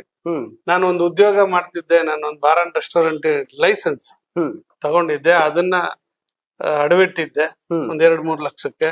ಮತ್ತಿನ್ನೊಂದಷ್ಟು ಹಣ ಅವ್ರ ಹತ್ರ ಸ್ನೇಹಿತರ ಹತ್ರ ಕಲೆಕ್ಟ್ ಮಾಡಿ ಮೊದಲನೇ 1999ನೇ ಇಸ್ವಿನಲ್ಲಿ JDS ಮತ್ತೆ JDU ಅಂತ ಇಬ್ಬಾಗ ಆಯ್ತು. ಸೋಮಶೇಖರ್ ಜನತಾದಳದಲ್ಲಿ ಇದ್ದು ಅವ್ರು JDU ಹೋದ್ರು, ನಾನು JDS ಗೆ ಒಂದು ಅವಕಾಶ ಸಿಕ್ತು. ನಮ್ಮಲ್ಲಿ ಒಂದಿಬ್ರು ಸ್ನೇಹಿತರು, ನನ್ನ ಆತ್ಮೀಯರು ರಮೇಶ್ ಮತ್ತು ರವಿ ಅಂತ, ಆ ಕಾಲಕ್ಕೆ ಅವರು ಸ್ಥಳೀಯವಾಗಿ ನನ್ನನ್ನ ಗುರುತಿಸಿ ಇಲ್ಲಿ ಮಳವಳ್ಳಿಗೆ ನಿಂತ್ಕೋಬಾ ಅಂತ ಹೇಳಿ ಕರ್ಕೊಂಡ್ ಬಂದು ಕುಮಾರಸ್ವಾಮಿ ಅವ್ರಿಗೆ ಹೇಳಿ ನನ್ನನ್ನ ಇಲ್ಲಿ ಚುನಾವಣೆಗೆ ನಿಲ್ಸಿದ್ರು. ಆ ಸಂದರ್ಭದಲ್ಲಿ ನಾನು ಸೋತೆ, ಒಂದ್ 6,000 ಓಟಲ್ಲಿ ಸೋತೆ. ಅನಂತರ 2004ರಲ್ಲಿ ಮತ್ತೆ ಜನ ನನ್ನ ಗೆಲ್ಲಿಸಿದ್ರು. ಓಕೆ ವೀಕ್ಷಕರೇ, ನಿಮ್ಗೊಂದು ಆಲ್ಬಮ್ ತೋರಿಸ್ತೀನಿ ನೋಡಿ. ಅಲ್ಲಿ ಸರಿಗೆ ಕೊಟ್ಟಿರುವಂತಹ ನೆನಪಿನ ಕಾಣಿಕೆ ಅಂತ ಅನಿಸ್ತದೆ. ಅದು ಯಾವ ಸಂದರ್ಭದಲ್ಲಿ ಸರ್ ಇದು ಕೊಟ್ಟಿದ್ದು? ನಾನೇ ಶಾಸಕನಾಗಿದ್ದಾಗ ಬೇರೆಯವ್ರಿಗೆ ಕೊಟ್ಟಿದ್ದದು. ನನ್ ಫೋಟೋ ಹಾಕಿ ಬೇರೆಯವ್ರಿಗೆ ನೆನಪಿನ ಕಾಣಿಕೆ ಕೊಟ್ಟಿರೋದು.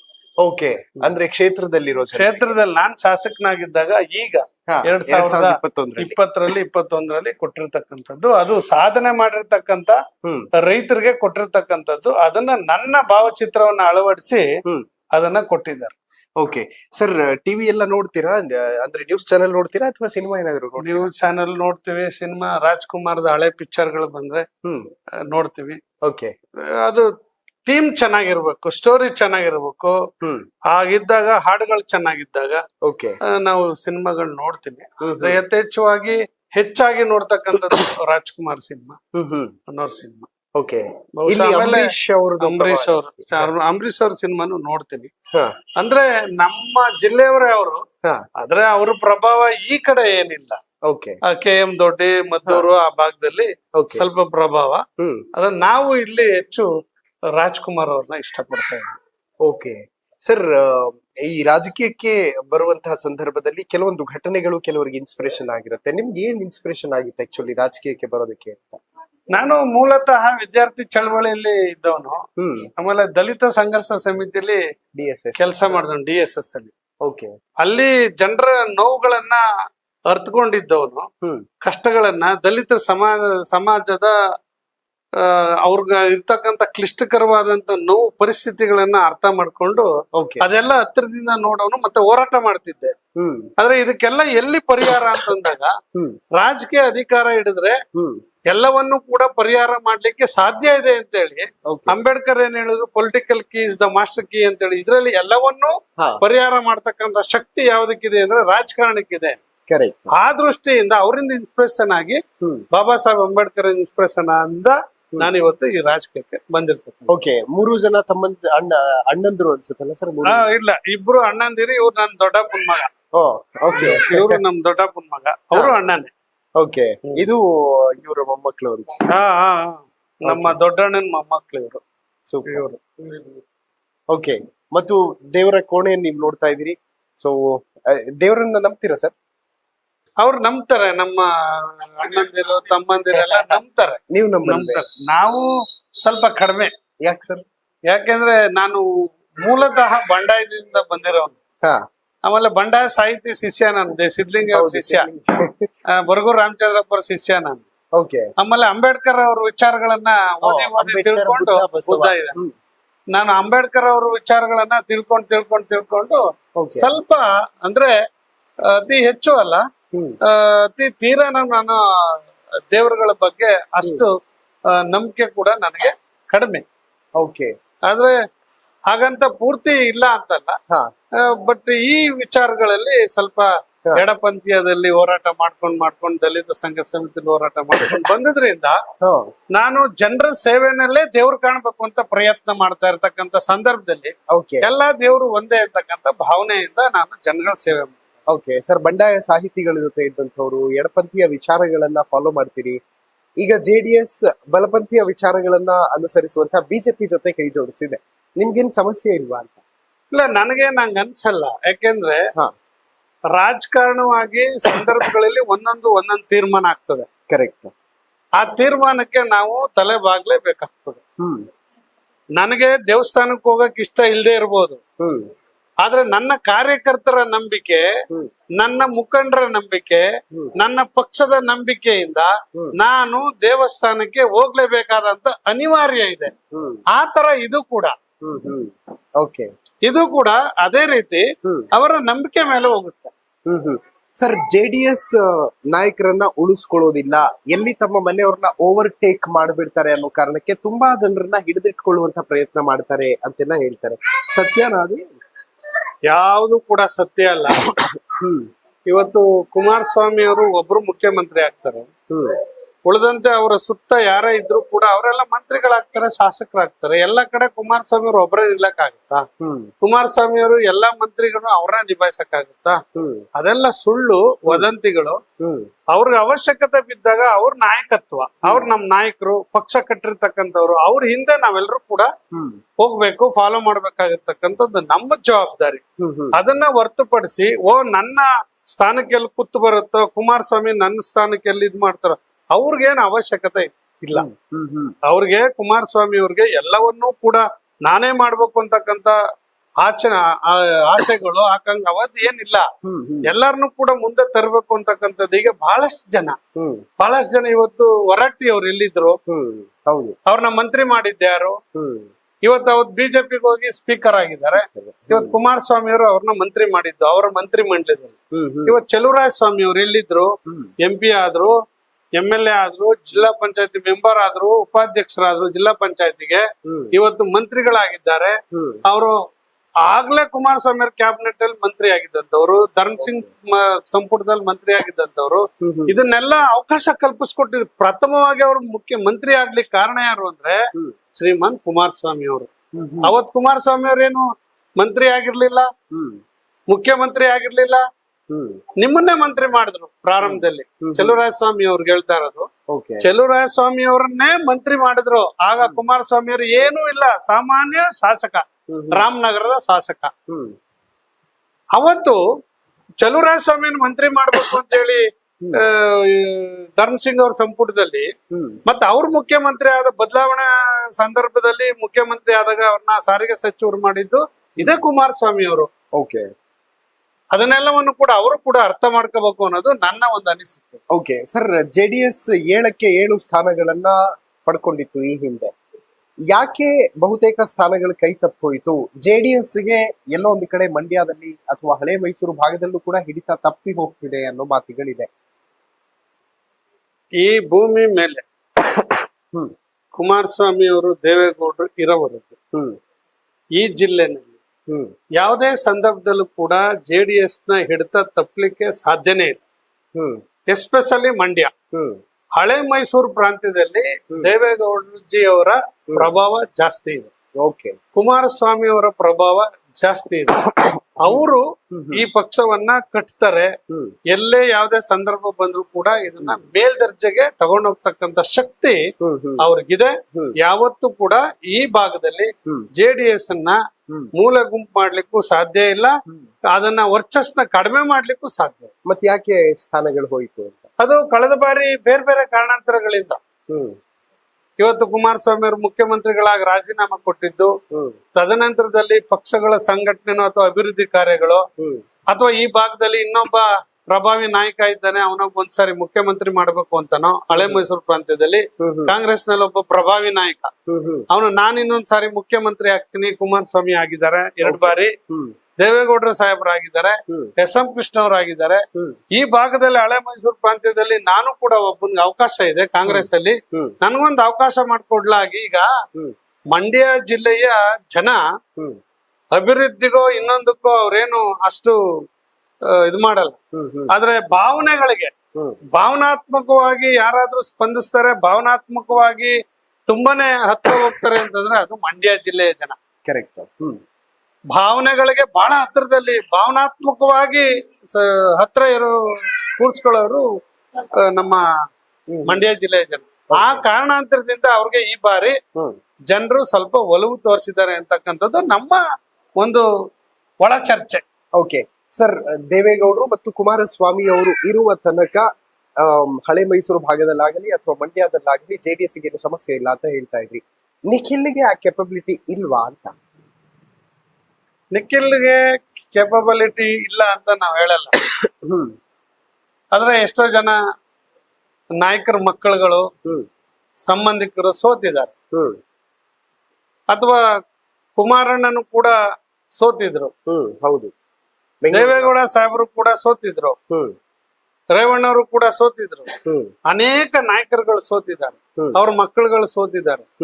ನಾಯಕರ ಮಕ್ಕಳುಗಳಿಗೆ, ನಾಯಕರುಗಳಿಗೆ, ರಾಜಕಾರಣಿಗಳಿಗೆ ಸೋಲು ಹೊಸದೇನಲ್ಲ. ಓಕೆ, ಅದು ಹೊಸದೇನಲ್ಲ. ಗೆಲುವು ಕೂಡ ಹೊಸದೇನಲ್ಲ ಅವ್ರಿಗೆ. ಕರೆಕ್ಟ್. ಸೋಲು ಗೆಲುವು ಎರಡು ಕೂಡ ಬರ್ತಾ ಇರ್ತದೆ. ಹಾ. ಹಂಗೆ ಈಗ ಯುವ ನಾಯಕರು ನಿಖಿಲ್ ಕುಮಾರಸ್ವಾಮಿ ಅವರು ಕೆಲವು ಕಾರಣಾಂತರಗಳಿಂದ ಸೋತಿರ್ಬೋದು. ಈಗ ಚನ್ನಪಟ್ಟಣದಲ್ಲಿ ಸೋಲಾಯ್ತು, ಅದಕ್ಕೆ ಬೇರೆ ಕಾರಣಗಳಿದೆ. ಕರೆಕ್ಟ್. ಮಂಡ್ಯ MP ನಲ್ಲಿ ಸೋಲಾಯ್ತು, ಅದಕ್ಕೆ ಬೇರೆ ಕಾರಣ ಇದೆ. ರಾಮನಗರದಲ್ಲಿ ಸೋಲಾಯ್ತು, ಅದಕ್ಕೆ ಬೇರೆ ಕಾರಣಗಳಿದೆ. ಬಟ್ ಮೂರು ಸೋಲುಗಳಿದೆಯಲ್ಲ ಸರ್, ಅದು ತುಂಬಾ ಈಗ ನಾವೆಲ್ಲರೂ ಕೂಡ ಯಾವ ಮನುಷ್ಯನ ಅದನ್ನ ಹೇಳಿದ್ ನಾನು, ನಮ್ಮ ಮನಸ್ಸನ್ನ ಯಾವತ್ತೂ ಕೂಡ ಗಟ್ಟಿಯಾಗಿ ಇಟ್ಕೊಂಡು ಒಂದು ಕ್ಷೇತ್ರಕ್ಕೆ ಬಂದ್ಮೇಲೆ ನಾವು ಸೋಲ್ಲಿ ಗೆಲ್ಲಿ ಹೋರಾಟ ಮಾಡ್ತಾ ಇರ್ತೀವಿ. ಕರೆಕ್ಟ್. ನಿರಂತರವಾಗಿ ಯಾವತ್ತಾರು ಒಂದಿನ ಜನ ನಮ್ಮನ್ನ ಕೈ ಹಿಡಿತಾರೆ, ಸಹಕಾರ ಮಾಡ್ತಾರೆ, ಸಹಾಯ ಮಾಡ್ತಾರೆ, ಆಶೀರ್ವಾದ ಮಾಡ್ತಾರೆ. ಆ ಸಂದರ್ಭಕ್ಕಾಗಿ ನಾವು ಕಾಯ್ತಾ ಇರ್ಬೇಕು.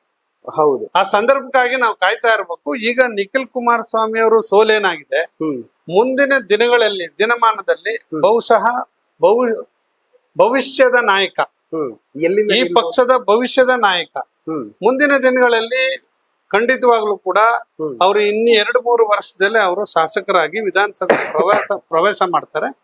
ಇವತ್ತು ನಮ್ಮ ಪಕ್ಷವನ್ನು ಕೂಡ ಒಂದು ಸಂಘಟನಾತ್ಮಕವಾಗಿ ತಗೊಂಡೋಗ್ತಾರೆ ಅಂತಕ್ಕಂಥ ನಂಬಿಕೆ ಇದೆ. ಆದ್ರೆ ಅವರು ಸೋತಿದ್ದಾರೆ ಅಂತಕ್ಕಂಥ ಮನೇಲಿ ಕೂತಿಲ್ಲ ಅಥವಾ ಬೇಸರ ಪಟ್ಕೊಂಡಿಲ್ಲ ಅಥವಾ ಈ ಫೀಲ್ಡ್ ಏನ್ ತೊರಿತೀನಿ ಅಂತ ಹೇಳಿಲ್ಲ.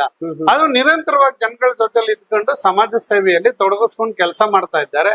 ಈಗ ನಿನ್ನೆ ನಾಗಮಂಗಲದಲ್ಲಿ ಒಂದು ದೇವಸ್ಥಾನ ಕಲ್ಯಾಣ ಮಂಟಪ ಉದ್ಘಾಟನೆ ಇತ್ತು, ಅಲ್ಲೂ ಹೋಗಿದ್ರು. ಮೈಸೂರು ಒಂದು ಕಾರ್ಯಕ್ರಮ ಇತ್ತು, ಅಲ್ಲೋಗಿದ್ದಾರೆ. ಬೆಂಗಳೂರು ಮಳೆ ಹಾನಿ ಪ್ರದೇಶಕ್ಕೆ ಭೇಟಿ ಕೊಟ್ಟಿದ್ದಾರೆ, ಅವ್ರ ಕಷ್ಟ ಸುಖಗಳನ್ನ ನೋಡಿದ್ದಾರೆ. ಮೊನ್ನೆ IPL RCB ಗೆದ್ದಂತ ಸಂದರ್ಭದಲ್ಲಿ ಅದನ್ನ 11 ಜನ ಕಾಲ್ ತುಳಿತಕ್ಕೆ ಹೋಗಿ ಸಾವನ್ನಪ್ಪಿಕೊಂಡು ಅವ್ರ ಮನೆಗೆಲ್ಲ ಭೇಟಿ ಕೊಡ್ತೀನಿ ಅಂತ ಹೇಳಿ ಈಗಾಗ್ಲೇ ಮೀಡಿಯಾದಲ್ಲಿ ಮಾಧ್ಯಮದಲ್ಲಿ ಹೇಳಿದ್ದಾರೆ. ಹಂಗಾಗಿ ಅವರು ನಿರಂತರವಾಗಿ ತೊಡಗಿಸ್ಕೊಂಡಿದ್ದಾರೆ. ಒಳ್ಳೆ ನಾಯಕರ ಆಗ್ತಾರೆ ಅಂತ ಖಂಡಿತ, ಯಾವುದೇ ಅನುಮಾನ ಬೇಡ.